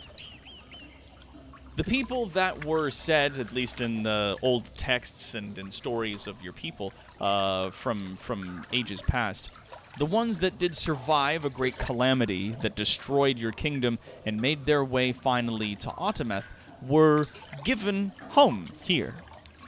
Though they were all given the option to live as they would see fit, so long as it did not bring harm to others who lived within the kingdom. Now, it is not known to many who are outside their culture, but within the Yuan-Ti, the purebloods typically work as servants towards the abominations. The more snake-like you are, the more you are considered towards divinity. That ultimately they want to ascend to a form known as, what is it called again? Anathema. An anathema, which is effectively a person made of snakes. Many snakes, huge snakes, forming a singular entity. He's lost a lot of snakes. He's lost a lot of snakes. He's lost a lot of snakes. Shit. Pretty sure me and Warden are the only 2 that actually get that reference at this point. That's entirely possible. Yeah. I am just going to quickly just going to bring these in here so that people can kind of have a look at them in terms of what they look like, as their people may be from one way to another. This. Yeah, that works. Okay, cool. We'll take that image. Nope. Don't do that. There we go. Sorry about this, folks. Whew. There we go. That works. Bam. Okay. Hip bap. And then we'll go here. And then we'll go here. And then we'll click this. And we'll go to desktop. And it should be... Oh my god, Phoenix. Actually, I happen to know a bit about the Yuan-Ti race. Oh my god. Thank you, Phoenix. Get the fuck out. Thanks. You're fired. No, Get out. Yeah. There we go. Tom There Berry we is go. also very That'll give us a familiar. little bit of reference for the folks at home. So this is how their people looked. So that was the purebloods on the left and the abominations on the right. They have their own sort of words for this in their culture. Let me see if I can pull up some specific information about that. Now, the purebloods who were amongst them were considered to be very largely a servant class, and it was considered amongst them to be a great honor to serve the abominations and potentially, at one time, the anathema. When you arrived in the kingdom, the Yuan-Ti were then given an option to then reestablish themselves with the rest of the lizard folk, which was done. The tunnels were dug out, and the subterranean temples were built. Many baths were then created, to which the purebloods maintain, much like saunas. They use different magics and whatnot to keep large heated stones in certain areas of the rooms, which they will on occasion even spray with poison from their mouths, which will create not only like a nice, steamy, hot sauna kind of environment for all of the Yuan-Ti who exist there, but also a poisonous gas, so that everybody who would try to go down into their territory, which they considered to be their own, would obviously not be able to do so unless they were also similarly immune to those kinds of poisons. Now, they refer to themselves as the Vrail Olo, which is to mean the favored ones. They consider themselves to be holy, even divine in many cases. But it is typically shortened in their tongue to the Vrail. When you arrived in the kingdom, though, some of the purebloods were not so keen on continuing to work as a servant class and serve the higher-ups of a kingdom that had now fallen. So, some of them were given the option to live peaceably within the city, away from their culture, to continue living normal, peaceful lives. However, many of the Abomination Yuan-Ti, as a part of this culture now, refer to them as the Duthril, or unfriendly or unfamiliar. They are basically treated as strangers or outsiders by their culture now. But we find ourselves now, specifically, on focus to a particular Yuan-Ti who possesses a rare, and in what has been referred to as many, noble lineage, capability of shifting between these two forms at will. And there's something also, though, just as a quick note, the picture really doesn't tell you how big the abominations are. Like, it's standing next to the pureblood there, and you're like, oh, so it's like a snake person and then, like, a less snake person. But the purebloods are medium-sized, normal-looking people. The abominations are fucking huge. They are large-sized creatures. They are very big. So, yes, that is that information there.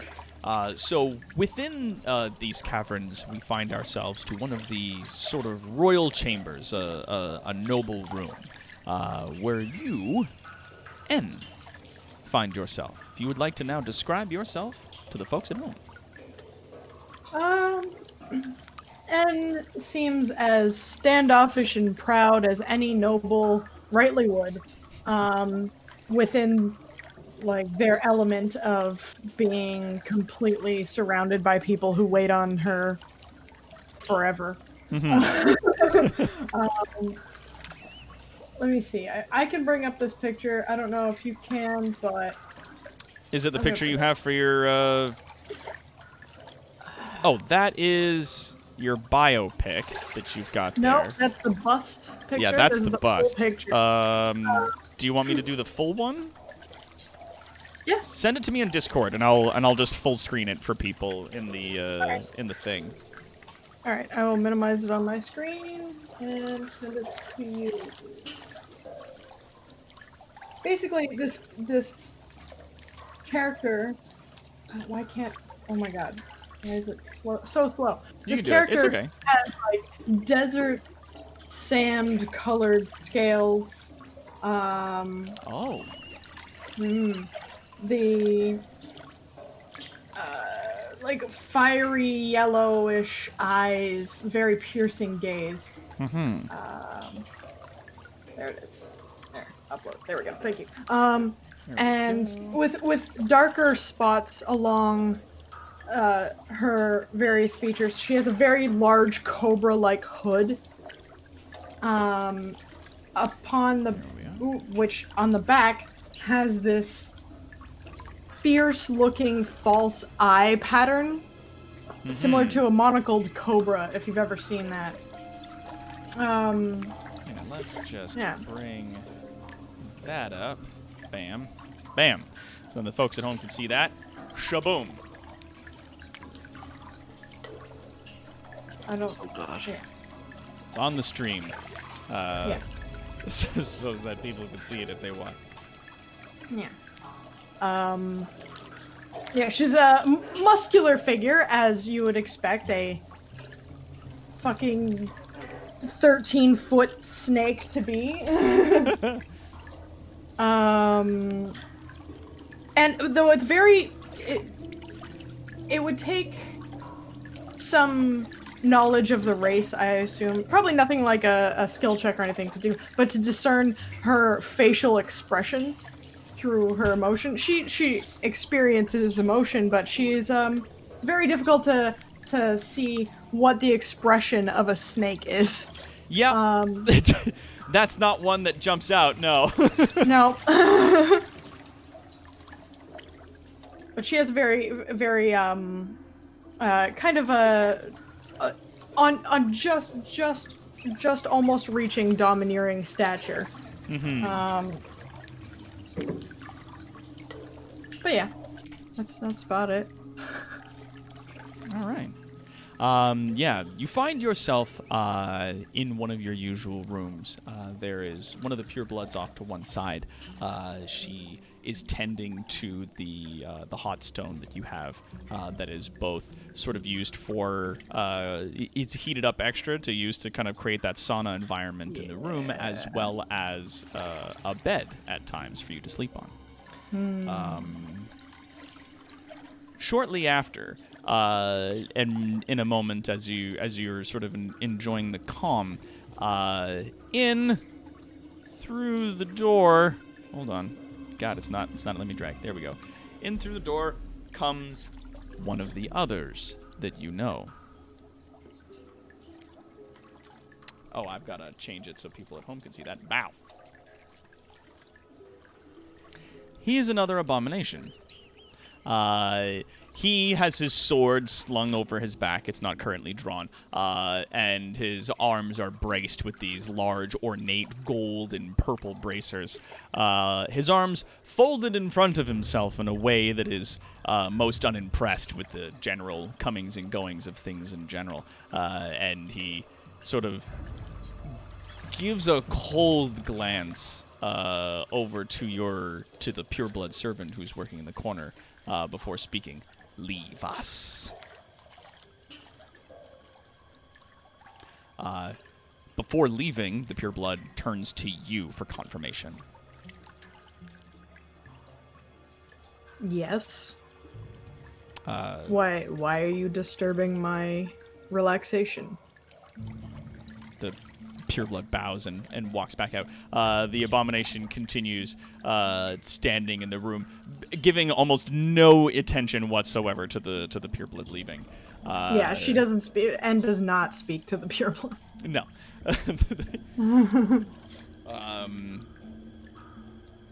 So he comes in, and he sort of does like the UNT version of like pacing a circle around the room.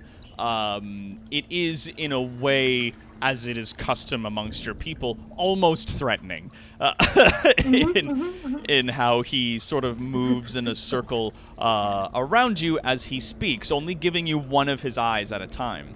And as he does so, he says, "There is word. It spreads on the surface. Word of their people going back to the world outside."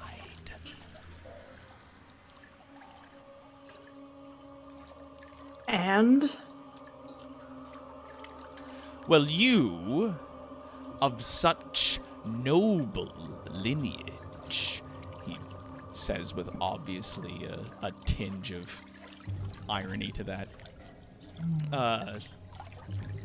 must surely know that our kingdom still lies in ruins.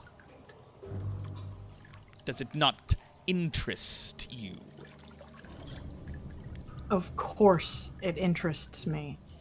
I have been studying how to try and take back our kingdom for most of my life. Of course this interests me. Generations we've remained beneath the surface, and beneath again in this, our temple.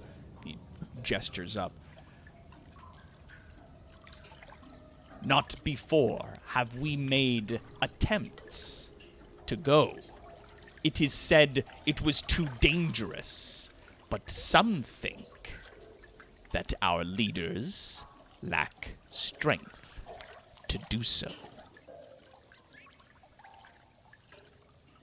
What There's say almost a like a scoff, almost a scoff when he says that. Just This bitch. like, this bitch, like, well, I would band together all of my people and all of our people and trudge directly into the belly of the beast and take back everything that we've claimed. But I know that marching forward with such pride, reckless pride, would get us all killed. I believe that we need a steady mind during this. If we are to take back anything from those monsters, then we need to work together and sanely before we brandish our weapons everywhere and just claim that we know more than absolutely everyone. He nods as he continues to listen and slither about in a circle around the edge of the room. And he says, "True, if we were to brandish our full strength and fail, our people would be lost, our divinity extinguished forever. Though to say such would almost, as he turns to smile at you, sounds as an admission of weakness." I just stare at him. You're rolling intimidate. I want to see. I want to see how badly how this goes. Wait. First of all, I need to switch this over because I had a thing. Yeah, there we go. Intimidate. Okay, that's it. Fuck. Warden's muted. You know, I heard of it. It's just go, wow. Like, look at like I got 2 crit fails. Yeah, two crit fails. But that's the thing, though, is that like this, and that's a big thing that I bring up for like a lot of people for D&D, and that is just Not like complaining. the moments of complaining. failure are way better. Oh yeah, But in I'm this just particular saying, case, like, you silently stare at him, and he swallows and kind of, and sort of turns himself back up, trying to square his shoulders a little bit, and goes, "Though it would only be the less intellectually inclined among us who would see things so short-sightedly, I'm sure you understand."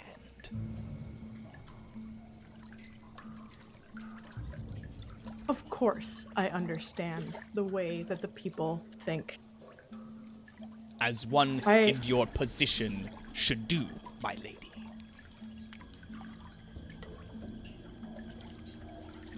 I do not assume that we are weak. I assume that our strength resides not just in our physical prowess, but in our intelligence and cunning.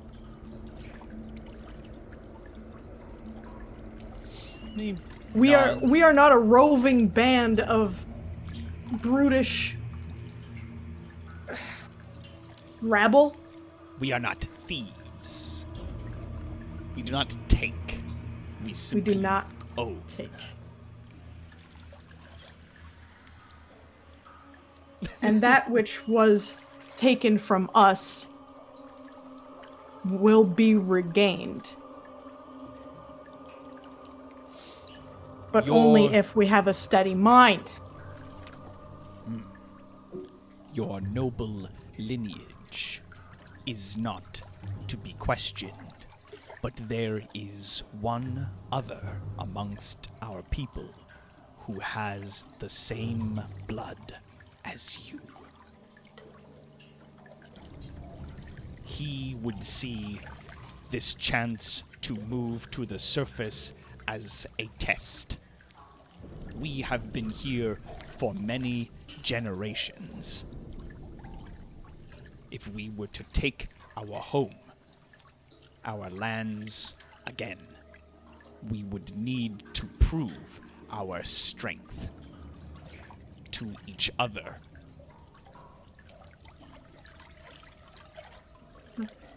And kind of, considers this. So you are a show. Sorry.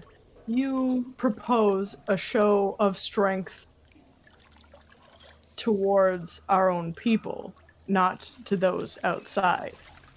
Not just to our people, but to all in this kingdom. Perhaps the king may be able to assist us.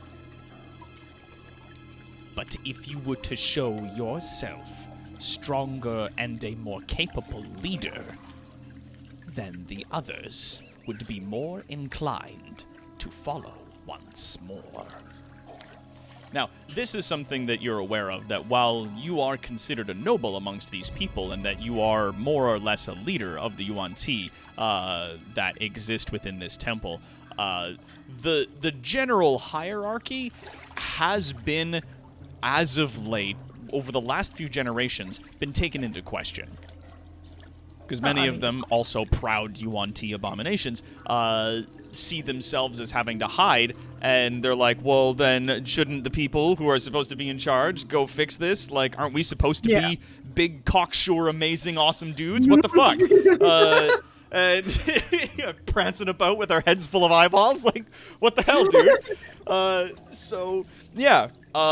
And it has been sort of whispered in darker places amongst the temple that perhaps the people who are not in charge, or the people who are in charge of your culture, should not be anymore.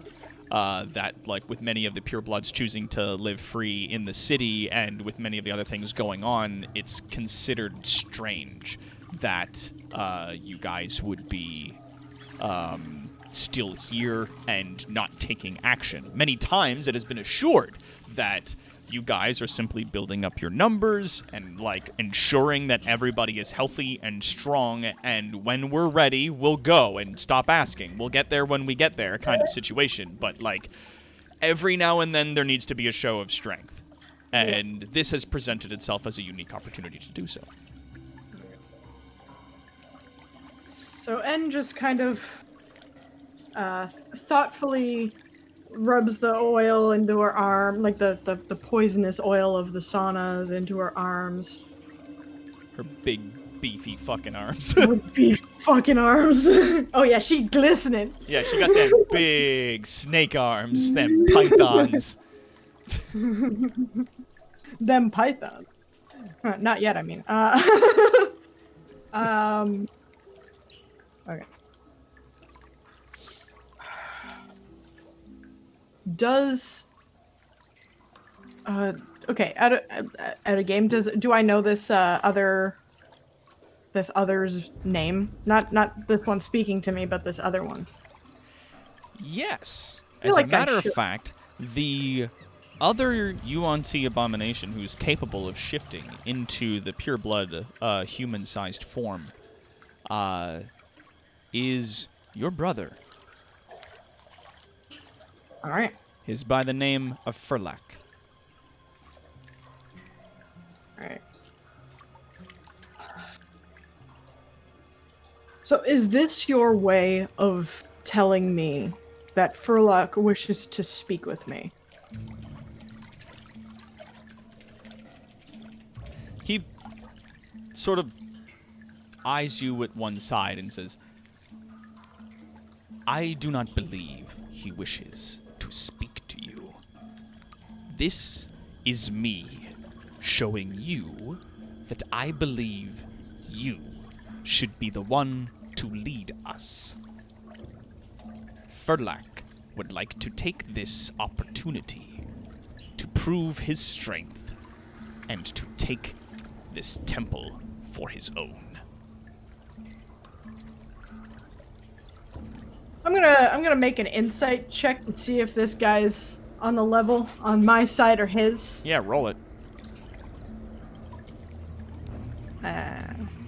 With a 12, you're not sure.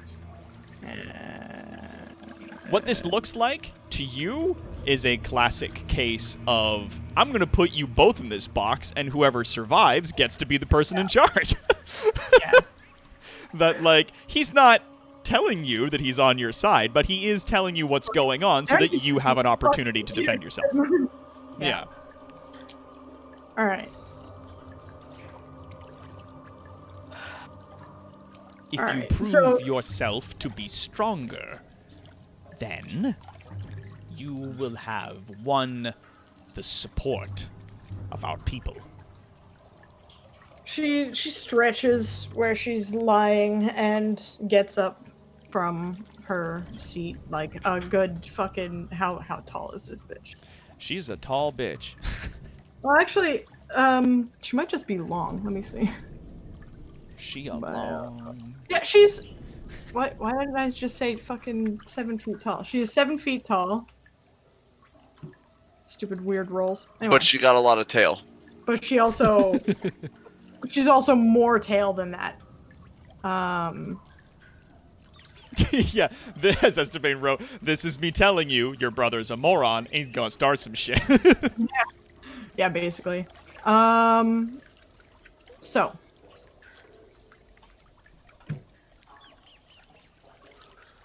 Give me the details of this proposal. He smiles and leans in close. There is a tavern in the Black City, run by some trolls and other unsavory folk. They are meeting there. You get information there, and you write your name down and sign up there. They can tell you more. They will tell you when the contest will be held at the arena. Alright. So, I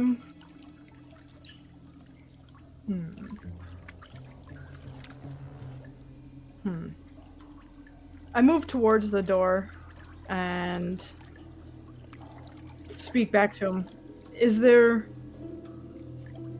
Wait, no. No, I don't speak to him about this. Is there, like, I would have my own, like, chambers and stuff in this place. Yes, you are currently in your chambers now. Oh, this is my chambers. Okay, Yeah, great. it's a big old room with your big old heat rock. Fucking dope. All right, then I go and then I don't go towards the door. I go through my things. Like I just go to like a wardrobe or something and start collecting like my sword, my scimitar, Yeah. and my shield. And I don't really like I equip them, but I don't have them like readied. You know what I mean? Mhm. Yeah, you're just like, you get them on. I get them on. I get some traveling stuff like a pack of some sort slung over. Oh, yes. Now, you have, in and amongst your things, a special thing. A special thing. It is an armor that was passed down to you from your ancestors. It is an armor that appears to be of golden plate. Ooh. I'm a fan of this. Yes. This armor in specific shines with an ostentatious gold, and any attempt to filth it in any kind of way to make it dirty seems to have no effect. as it has the ability to maintain itself in its perfect clean state, shining in gold at all times. It gives you 1 additional point of armor from regular plate mail, and in addition to that, it also changes size with you. So when you magically shift from your abomination form down into a human size, it changes with you. All right. Ask me for more about that after the stream. I'll tell you. I will give you details because that's all. It's all like I have notes written down for it that I'm like, yeah, this is magic item stuff that you can get, which is like armor that transforms with you, and the AC for plate mail. Let's have a look. Or how about I just it's just plate mail +1? Yeah, it's plate mail +1. And it has breastplate +1, so that will give you an AC of 14 +1. For now, I'm just going to add breastplate +1 to my equipment so that it corrects the... Yeah. And it has like a magical item quality that makes it so it doesn't get dirty. I will tell you the proper name for that later, as it seems to have escaped my memory. And it does change sizes with you, as magical armors will typically do so. And I was like, dope. We'll add it. We'll put it on. We'll put it on the list. All right. So you get your things together. Do you don your armor? Oh, yes, absolutely I do. Dope. I get a pureblood to assist me with squiring. Yeah. As you take your armor out of its casing, the other abomination who's in the room with you slithers over to the door and motions, and the pureblood who was in the room with you re-enters the room and immediately starts to assist you in donning your armor. All right. Because she was asked to leave earlier. Yeah. I might not need assistance to put on the armor, but I mean, come on. Come on. Yeah, Estebane's like, I like to think that this is the king going, I think we got a good thing going with all these Black Ops teams going to the surface. B team sends back a massive number of slaves. Yeah, it's a good idea. I need more teams. Yeah, more teams. So yes, you don your armor in all of its opulence, and yeah, once you finish doing so. Name of the tavern? What's that? Did he give me the name of the tavern? He did not, though he does tell you it is Gray's Tavern. Gray's Tavern. All right. I'm on my way there. Dope. I just... Yeah, as you leave, he bows to you as you go and follows you out. Though immediately once you get out your doorway, he goes a different direction, so as to not be seen with you. As you are leaving and you're making your way back up to the surface area, you get to the large stone entrance that is in between the surface temple where the lizard folk live and the Yuan-Ti temple that is subterranean. You see, just walking up to the door as you're about to leave, Getkick, who is the matriarch of the lizard people on the surface. She is carrying in her hands a collection of drinks and some food that has been prepared. Different kinds of meat in varying states of being cooked and different things. As you are coming forward up to the entrance, she looks up and sees you and goes, "Ah, yes, it is good to see you. So shiny." As is usual, I'm staring down my nose at her. Oh, yes. She's also much smaller than me. Oh, she's super small compared to you. She stands about 4.5 feet to around 5 feet tall. She's pretty small for a lizard person, but she is known to be the matriarch of the lizard people. She's sort of their spiritual leader, giving people advice and carrying people on. She's also super adorable, and despite how abrasive a lot of the Yuan-Ti people can be at times, she's still shown a great deal of kindness. That she's always warm, and she's always very supportive of whatever you guys are doing. And oftentimes brings you offerings of meat and drink.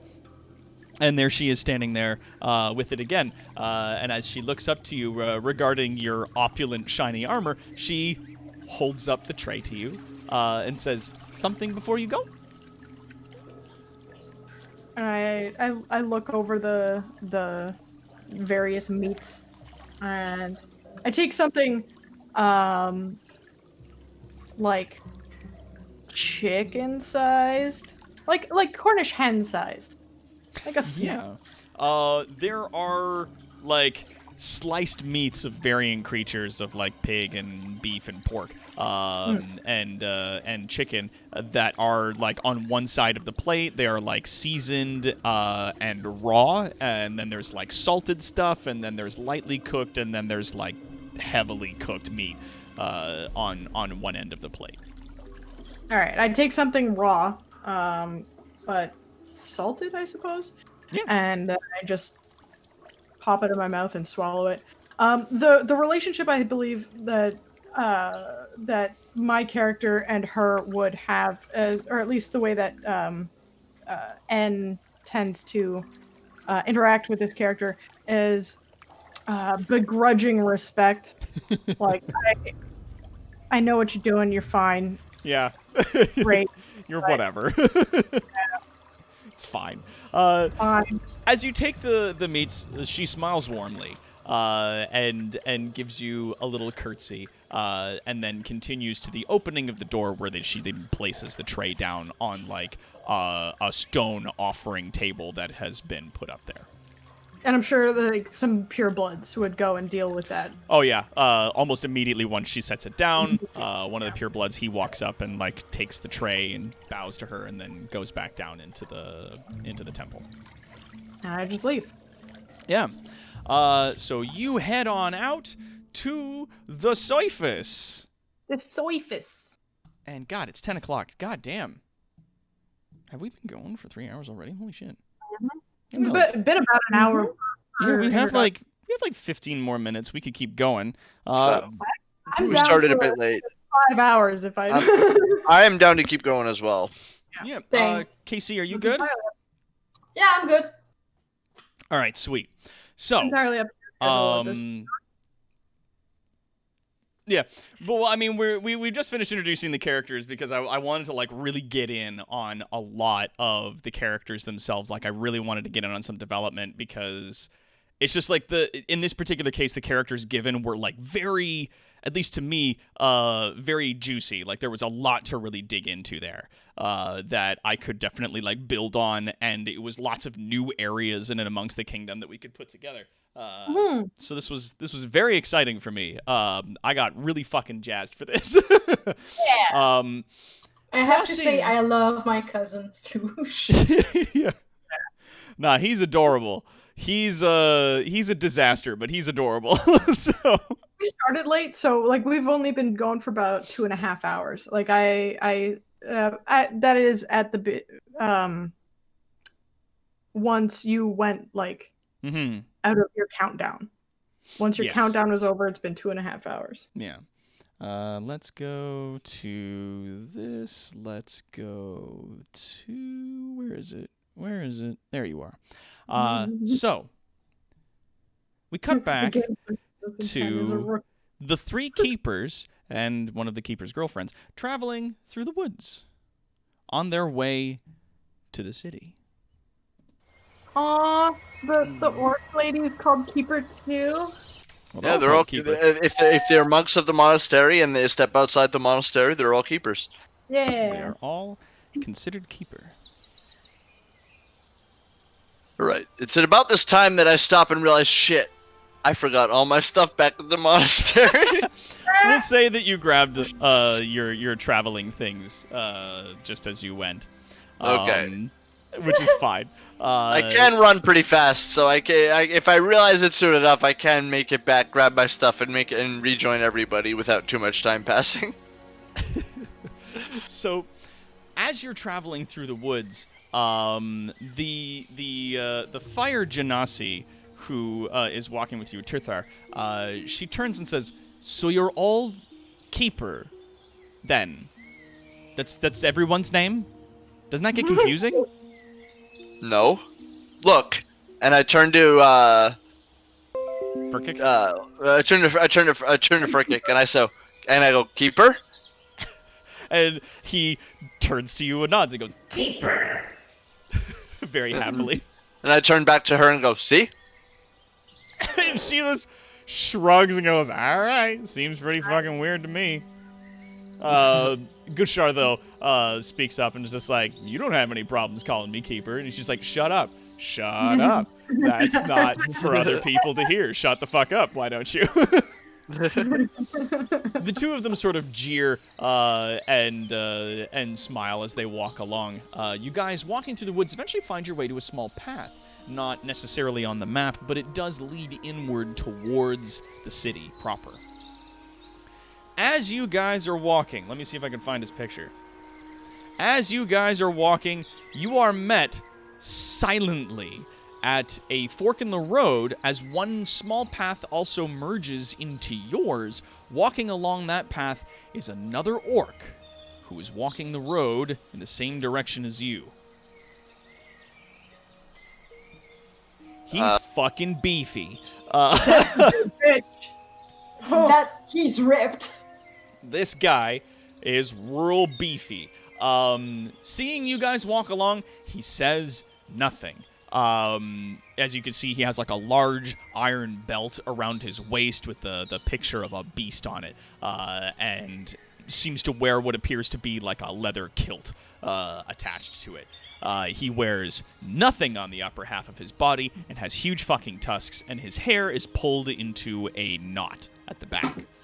Most of you know that that orcs really don't, especially orc men, don't grow a lot of hair on the top of their head. It's usually just in the back, so them keeping it in a knot is rather common. Silently, he looks at you and then continues walking in the same direction as you. I rolled an insight check. You rolled an insight. With 10, he's not a threat. Fair. Alright. He just kind of gave each of you like a look over and then continued walking. Can I take 10? Like, since we're walking and we're just kind of, Yeah, as you guys are moving in the same our direction, way. absolutely take 10. What does that put you at? That puts me up to 17. That puts you up to 17. And to kind of really give him a good scan, like a good looking over. You can definitely tell by the fact that he's walking with no travel rations, and appears to be built very well, that he's absolutely a fighter. You can tell by the calluses on his hands that he might be a fist fighter of some kind, that at very least that he has been used to punching things for some time. In addition to that, you would know that sort of in the moment that he sort of met you guys, as the two of the paths merged together, he did sort of size you up in a bit. All of us, or me specifically? Each of you. Okay. He sort of gave each of you a little, what appeared to be a passing glance was something that you would recognize as absolutely, like, measuring a person in some regard. But he continues to walk quietly. He does not seem threatening in any way, shape, or form. He moves silently as he goes along. Okay. All right. As the paths converge and as our two walking paths kind of run into each other, how far away is he keeping from our group? He maintains a solid pace. So as is he in front of us or behind us? Sort of met you guys. He is just behind you, like maybe 10, 15 feet behind you guys. Okay, so he's keeping a steady pace behind us. Yeah, he doesn't speed up or slow down. Okay, I'm gonna try and keep an eye trained on him at all times, just to be aware. And as I walk, I'm gonna ready an action in case he makes any sort of sudden movements. Yeah. In our direction. The reaction I'm gonna ready is parrying his whatever he does. Like if he makes an attack or strikes with a fist, judging by the calluses on his fists. If he strikes with his fists, I'm gonna move to parry it. Okay. But other than that, I continue walking alongside my my compatriots. We kind of quiet down. Mm-hmm. You know what I mean? As we know, I'm gonna use my telepathic ability to communicate silently with Gashar. Mm-hmm. Or what's her name? Yeah, it's Gashar. Yeah, Gashar. Yeah, it's Gashar. Gashar. And I'm just gonna tell her, keep an eye on this guy. Be ready, like, you know what I mean? She just nods as she's walking. She doesn't look to you. Furkick looks very nervous as he's walking next to you, kind of like looking around. I'm gonna message him with telepathy and just say, don't worry. We're keeping an eye on him. Be ready, just in case. This is normal for being outside of the monastery. You're gonna see a lot of new things here. You're gonna see all sorts of weird and wonderful things. Some of them can be very scary, but most of them are just good people who are just trying to make their own way in life. Yeah, he nervously looks to you and nods and thinks back. I trust you. Don't worry, I've got an eye on you. You've got a group of us here. Okay. Noticing that it's definitely got a lot quieter as you guys were walking along, Turthar kind of looks to each of you and then looks back at the orc behind you guys and goes, "Oh, he's a big motherfucker. Hey, buddy!" And she calls back to him, like, "You good?" And she stops to more or less confront him. The orc walks up to her and just quietly bows.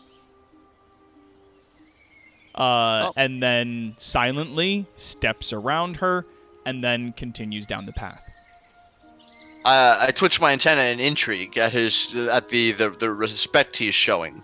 In the few times that I've been outside, people have usually been kind and courteous towards people of my of my monastery, of my sect. Mm-hmm. But it's very rarely that I encounter a sort of mutual respect and professionalism from people. Usually, it's just Yeah, it's absolutely. courtesy, but it's not the same sort of yeah. Yeah, many people know that any of your kind that come down from the monastery, like if they see any of you, they know that you're from there and that you're good people. The only Thrycreen that live within the kingdom live in that monastery. So if they see any of you guys, they know to typically refer to you as keepers, and they know that you're kind folk. That you're not going to try to rob somebody or swindle anyone or attack anybody or anything like that. But yeah, So, this massive orc just, nods silently and then just continues to move around and then continues down the road. Okay, I study his features and kind of commit him to memory, and say, all right, I'll keep an eye on this guy. Awesome. But and then we continue on our way. Yeah, he takes off. After a little bit of standing there in silence as he continues to walk off into the distance, eventually Turthar's just like, all right, and shrugs, and then you guys continue on your path. The path goes relatively nothing else really happens on your way to the doors of the city. Okay. Now, KC needed to go to the bathroom real quick. Needed to step away from her computer for a hot moment. Which is okay. You can move on to something else, or I can move continue on to talk about Trish's stuff. trip. Let's have a look. Bap. Dope. So, for the most part, Spoots, does N travel on roads, or does she make her way through the trees? She would be on the roads. Okay. And are you in your larger abomination form? Absolutely, I am. Yeah. As you're going, really, there's not a whole lot of people out that usually take these roads, except for in the early and the later half of the day, going to and from the city, if that. But as you're slithering along the road, you do see there is a couple of goblins who see you coming from a distance and go, "Oh!" and then get off the road. They immediately make it for a ditch somewhere where they don't necessarily hide so much as they just, like, stand off to one side. One of them takes a little ratty hat that he has. He takes it off and puts it over his chest and sort of waves politely at you as you go past. With only my eyes, I glance down at this fellow who waved as I continue at the exact same pace past, and this is why I take the road. Yeah, exactly. You roll me perception. All right. Actually, what's your passive perception? My passive perception is 15. Okay, cool. So you got it. As you're making your way into the distance down the road, you hear a ways back behind you, one of the goblins go, "Holy shit!" And then they put their hat back on and then continue along their way. Now, the other stuff that I got planned for you only happens when you get to the city. Is Casey back yet? Casey? All right. That big orc dude. Yes. Like, that's... What is it? Smoking gun? No. What's the word? Warden, what's the term I'm looking for? Chekhov's gun? Chekhov's gun. That's Yeah. it. Yeah. Yeah, that's got huge Chekhov's gun vibes. Watch me never bring him up again. You're gonna be like, who the fuck was that orc? The second I say that's got Chekhov's gun vibes, you're like, and delete that character. And I will now delete this character forever. You will never see him again. No. Gave him a whole ass backstory. I don't like. Guess he doesn't fucking exist. Oh man. And this armor, gee, thanks for the shining beacon of light in the darkness. Well, you wear a cloak over it if you want, but yeah. And like I didn't write it down, but my character has a cloak. Yes. It is absolutely a part of like a traveler's kit. Is like a cloak that you can wear, just like a standard brown cloak. You could even say that it like carries your house symbol if you have one on the back of it. I feel like my house symbol is just like this. You know the like Greek artistry of like the Medusa head. Yeah. Just remove the face and put more little snakes, and that's just a ball of snakes. Big old ball of snakes. Scary. It's artful. It was carved with veneration, you know. I was gonna say it might be that big old false eye that you have on your back. Could be the big old false eye. You know what? If that's my house symbol, if that's my house, then yeah, absolutely. Because I assume that anybody born from the same parentage as N was would probably have at least something similar on the back of their neck or back. Yeah. Or if they have a cobra hood. All the other members of your family directly have had similar sort of like yellowish to goldish scales with that big false eye that's on the back. That when you change down into your the pureblood form, your human shape, is just on your chest, just below your collarbone. Okay. If that sounds cool. Yeah, I have returned. Sorry for the absence. You're back. Hooray! It would either be on the chest just below the collarbone or like on the back, like similarly shaping around the shoulder blades and stuff like that. But if you're saying it's on my chest, it's on my chest. Sure. Alright. If you'd like to have it on a different place when you change into your pureblood form, we can say that just as easily. Alright. You want to have it like on your forehead? No. Okay. No. So Well, my character's not psionic. If you're psionic, then maybe. fair enough. We could say it's in different places depending on who you are. Floop, Yes, that's me. you are the last now traveling through the woods, heading towards the city.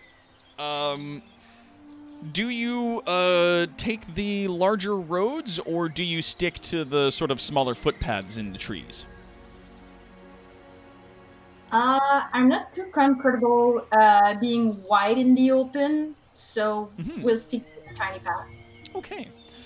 So as you guys are making your way along, it's the little group of you and Floosh and Roosh are moving along through this tiny path in the trees. You suddenly hear sort of coming from the right as you're moving, so coming from the east as you're heading north, you hear something coming along the trees.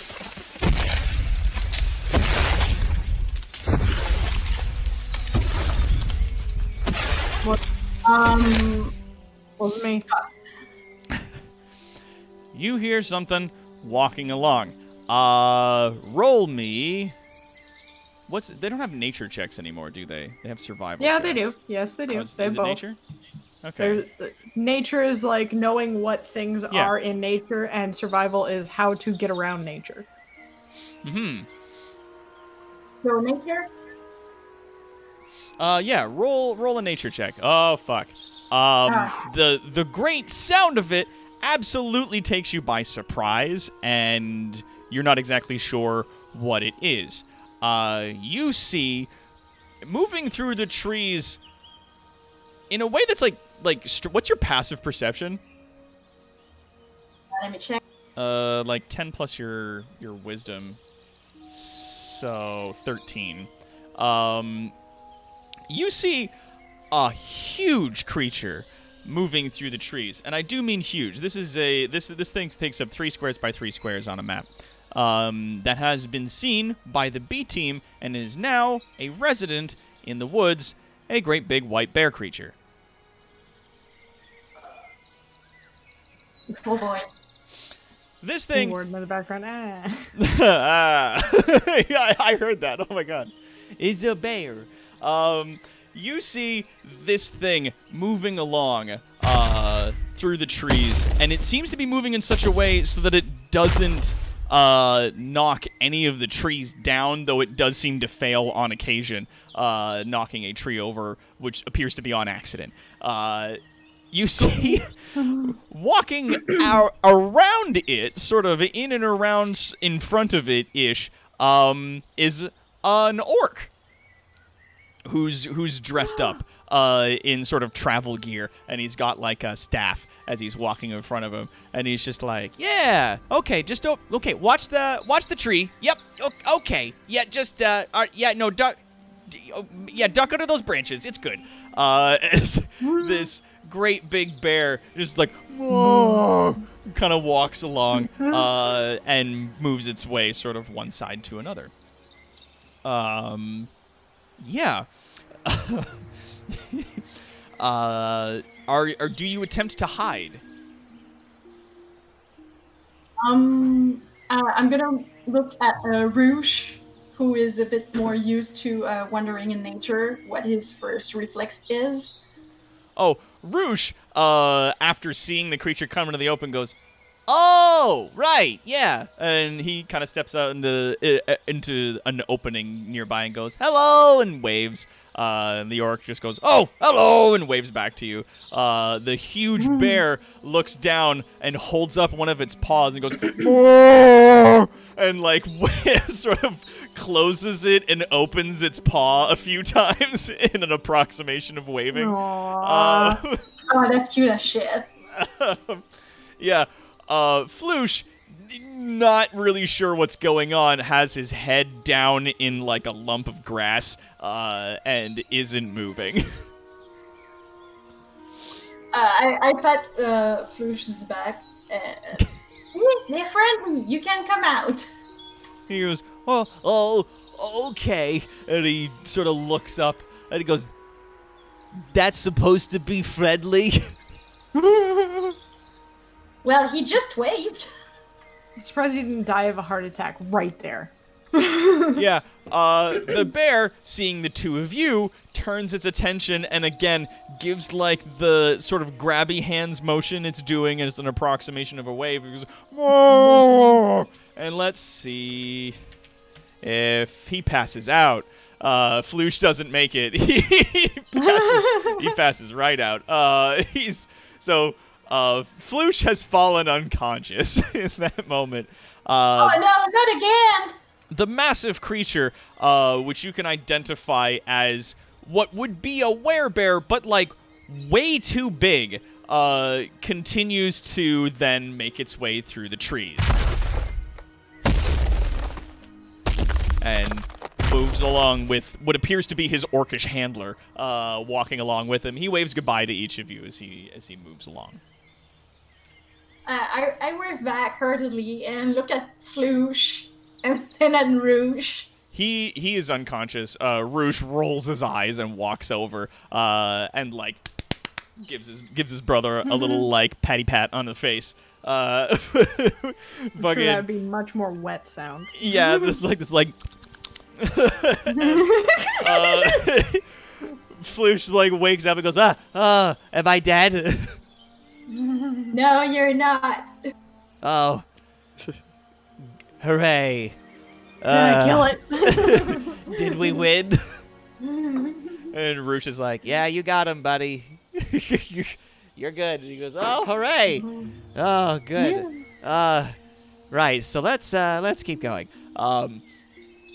You guys continue along, and the path on the rest of the way to the city is relatively uneventful. There is one more thing that we want to do, and that's involving Spooty Poots' character, N. Just as you're approaching on the main roads, the massive black gates to the city, you see, just off to one side, off to your right, sitting appears to be a huge fucking stone ogre. It is sitting on its ass on one side of the road, and it's furrowing its brow as it's holding in its hands a piece of paper. I waddle to the guy and I go, oh hello. Oh, sorry. I want to give Spoots' character a chance to do something first, because this is in my Oh, scenario. it's fine. yeah, this is in your scenario. So I'm sorry to jump back and forth, but you do No. see this character before you enter the city. Like I'm really trying to assume that my character would like or try and figure out how my character would be at all interested in what the hell this guy's doing. Which is fair. You can say you do nothing and you continue on your way. It's totally fine. Yeah, he's not coming at me, so I'm just gonna keep No, he's going. super focused on whatever it is so he's got focused. in his hands. Like this tiny little piece of paper, like It is a normal human-sized piece of paper, but to his massive fucking paws appears to be like... remember that like Community gag where Chang is looking at the piece of paper and it's like wicked small, and as he squints at it, it's like that. Like it's tiny to him as he's like, just it's parked so himself hard for off him the road. to not just destroy this piece of paper in his big mitts. Yeah, he's really trying. Like he's very... How much? He's got like all his fingers pointed out as he's holding it with just his thumb and index finger with both of his hands. Like I assume this fellow's bigger than me in height and width. He is a huge class creature, yes. Yeah. Yeah. Okay. I was gonna say, geez. So some of the roads and things within the city are definitely not accommodated to his size, which might be why he's sitting out here just outside the city. Like the big gates, definitely big enough for him to get in, but the city at large might not necessarily be able to accommodate him at that size. Like I'm also going to assume that my character, though, if she has ever even been into the city, she would be very unfamiliar with most of it. Yeah. Because if she even leaves the temple, it would be not commonly. No. Yeah, I was gonna say, like, you definitely don't leave the temple very often, and whenever, like, supplies or other things are needed from the city proper, it's oftentimes that the purebloods are sent to go do those sorts of things for you as you continue about your personal business. So you being present in the city is definitely a rarity. Never happened before, not impossible, but certainly rare. Yeah. Okay. Yeah, do you just continue into the city? I continue into the city. All right. Shortly after, Floop, Floosh, and God, what was his name? Roosh. Floop, Floosh, and Roosh make their way up to the gate. You also see this massive creature sitting off to one side, frowning at a piece of paper. I waddle to the big guy and just go, "Oh, hello." He sort of like he's frowning at this paper, like focusing super hard. Then his brows kind of relax and go up, and he turns down to you and goes, "Oh!" And he sort of gives a little wave. I point at the paper and just go, "You need help with that?" He brings the paper down to you so that you can have a look at it. And it's just a sheet of normal human-sized paper, so it's kind of big for you. But it's got, just printed in the center of it, it's just the word words. It says words on the center of the piece of paper.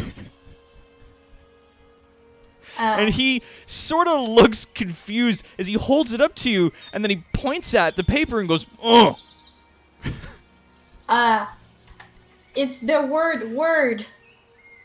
He looks confused.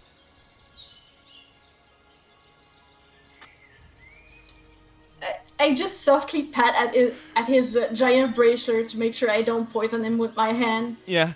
And, "You're doing okay. You're doing great." And he nods and goes, and then he goes back to staring at the paper, frowning really hard as he does. Super focused. She just, gestures to her cousins to just move along. Yeah. Floosh and Roosh are standing like 30 feet away from you. Like, they don't want to get too close to this thing. They're afraid they're going to get eaten. But yeah, as you're like, "No, it's cool," and you continue into the city, they both like nod and then follow after you. And last but certainly not least, the three keepers and their traveling compatriot Turthar make their way up to the gate. You, as well, see this massive creature sitting at the side of the road as you're entering into the town. Do I see Floop and the other Grung? You do not. No, they've entered into the city. This is after. Okay. Yeah. You guys, I'm gonna say, are like a few minutes apart. We're going to introduce you guys next episode. I'm so excited. Yep, totally fair. Just figured I'd ask. Yeah, I guess I'll give him an insight check. Yeah. See what I can glean. Boop, boop, boop, boop, boop. Insight. Truthfully? Wow. Truthfully. All right. You have never seen a creature like this before. Wow. That I marvel in the time that you've even been in this kingdom, you have never seen a member of his species. You can see that he's definitely focused on whatever's on that paper. He's trying real hard to solve that puzzle. But yeah, it's hard to get a read on him. You've never seen one before. I marvel in his size, just how absolutely bonkers huge he is. And then I noticed that he's like seemingly focused on trying to deduce whatever it is in his hand.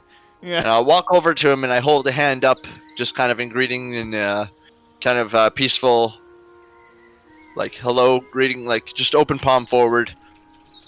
Greetings as I kind of say hello. The square wave. No. No. You can do it with all four arms now. Like hello. As you walk by and you give him a wave, he just notices you. As he looks up from his paper, he sort of again like puts up one hand. He just sort of raises a hand in a waving gesture and just goes, "Oh!" as you guys go by, and then immediately goes back to focusing on his paper. I kind of walk up to him and just kind of ask him, "Hello, do you require aid?" And he, again, it's like, shows you the piece of paper. It's a piece of paper that just says words on it. And he points to it with his one massive finger and goes, "Oh!" Insight check on the piece of paper? I mean, it's just a Or, piece of paper. or perception? I'm not sure what it He's was. holding it right up to you. Right. I'm trying to deduce if there's any sort of code or encoded meaning or any sort of deeper. Yeah, go like, for you know it. what I mean? What should I do? Like roll perception. insight or perception? Yeah, roll perception. Not 20. Nice. And here's the overarching plot line of our game.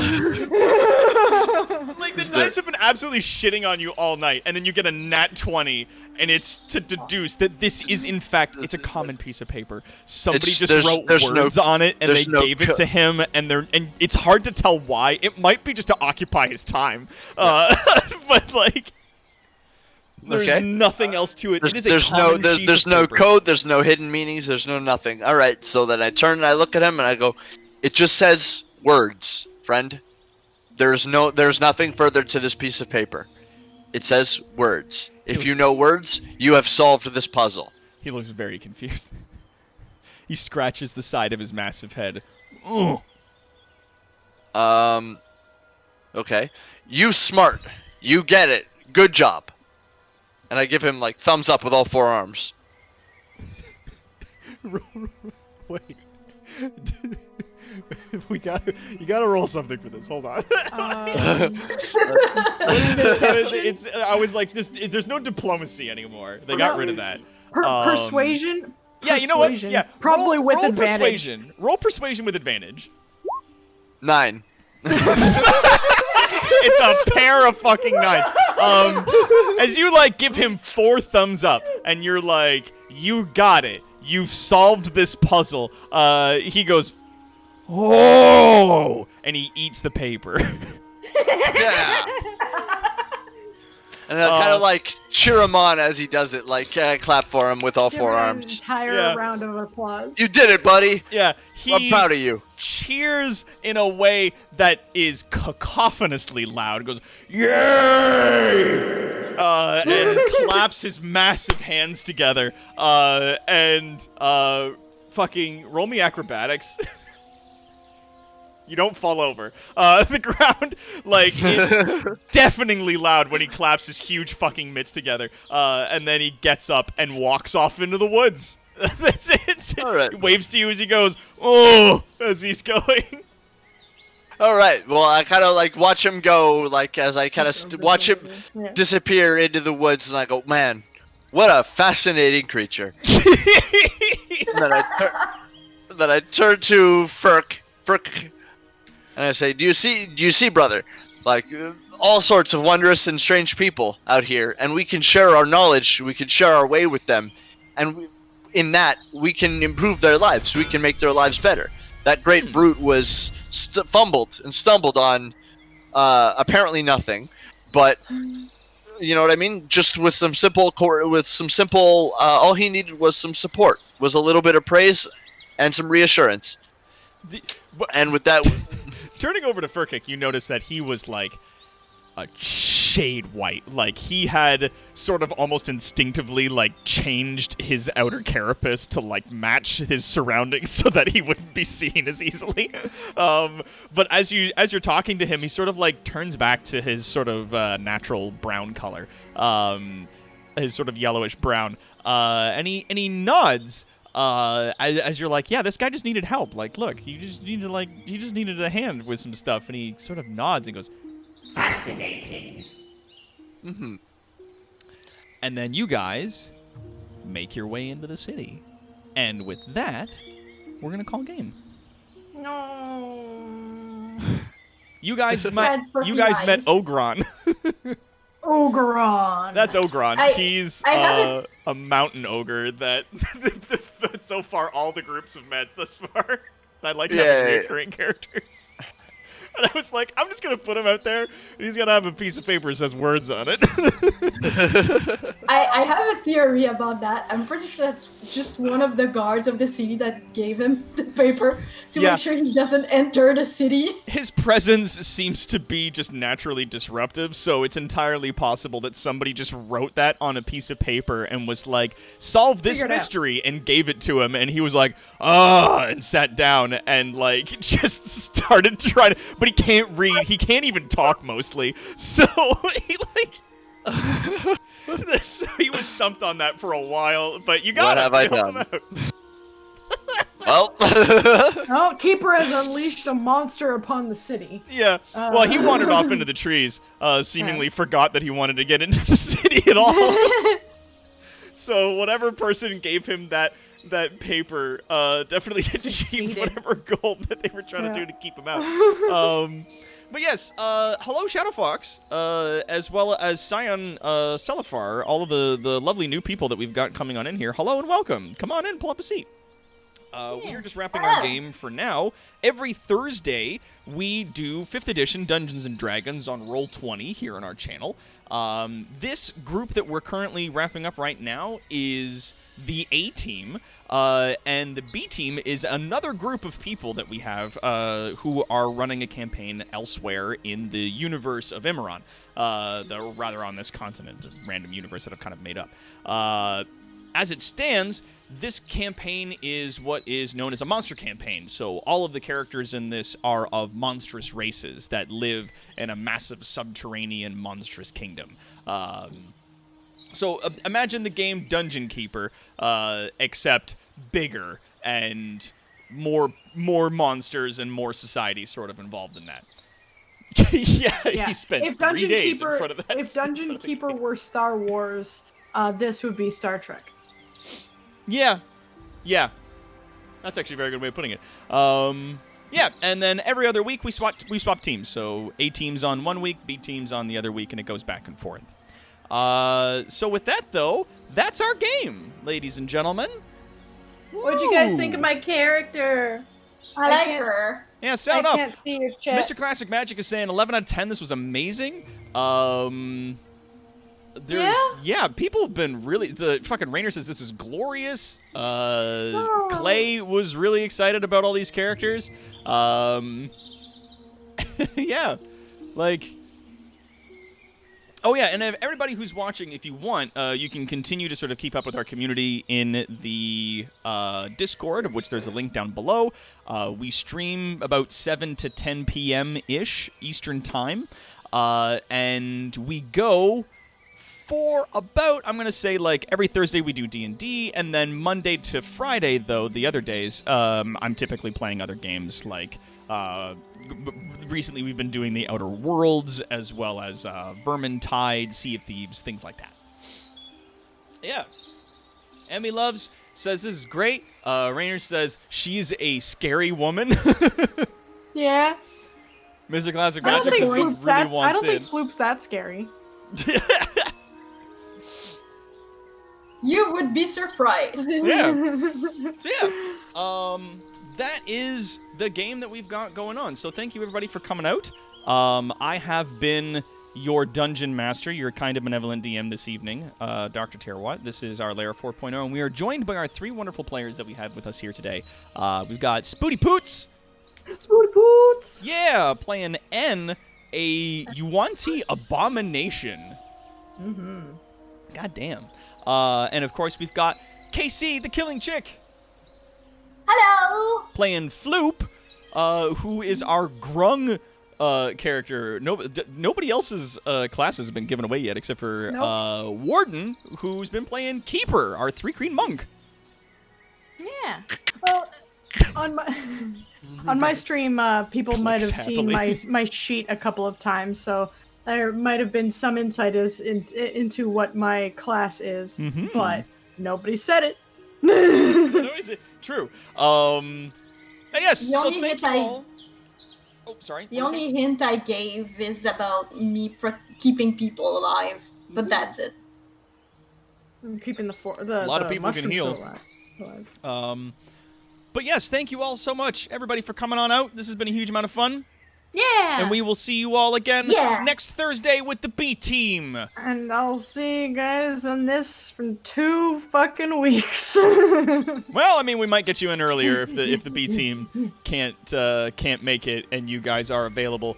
Though that is not to say you should go out and start trying to kill the B Team. Please So do what not try to you're saying sabotage is- the B Team so you can play D&D more often. Damn it. But thank you all, everybody, so much for coming on out. End of line.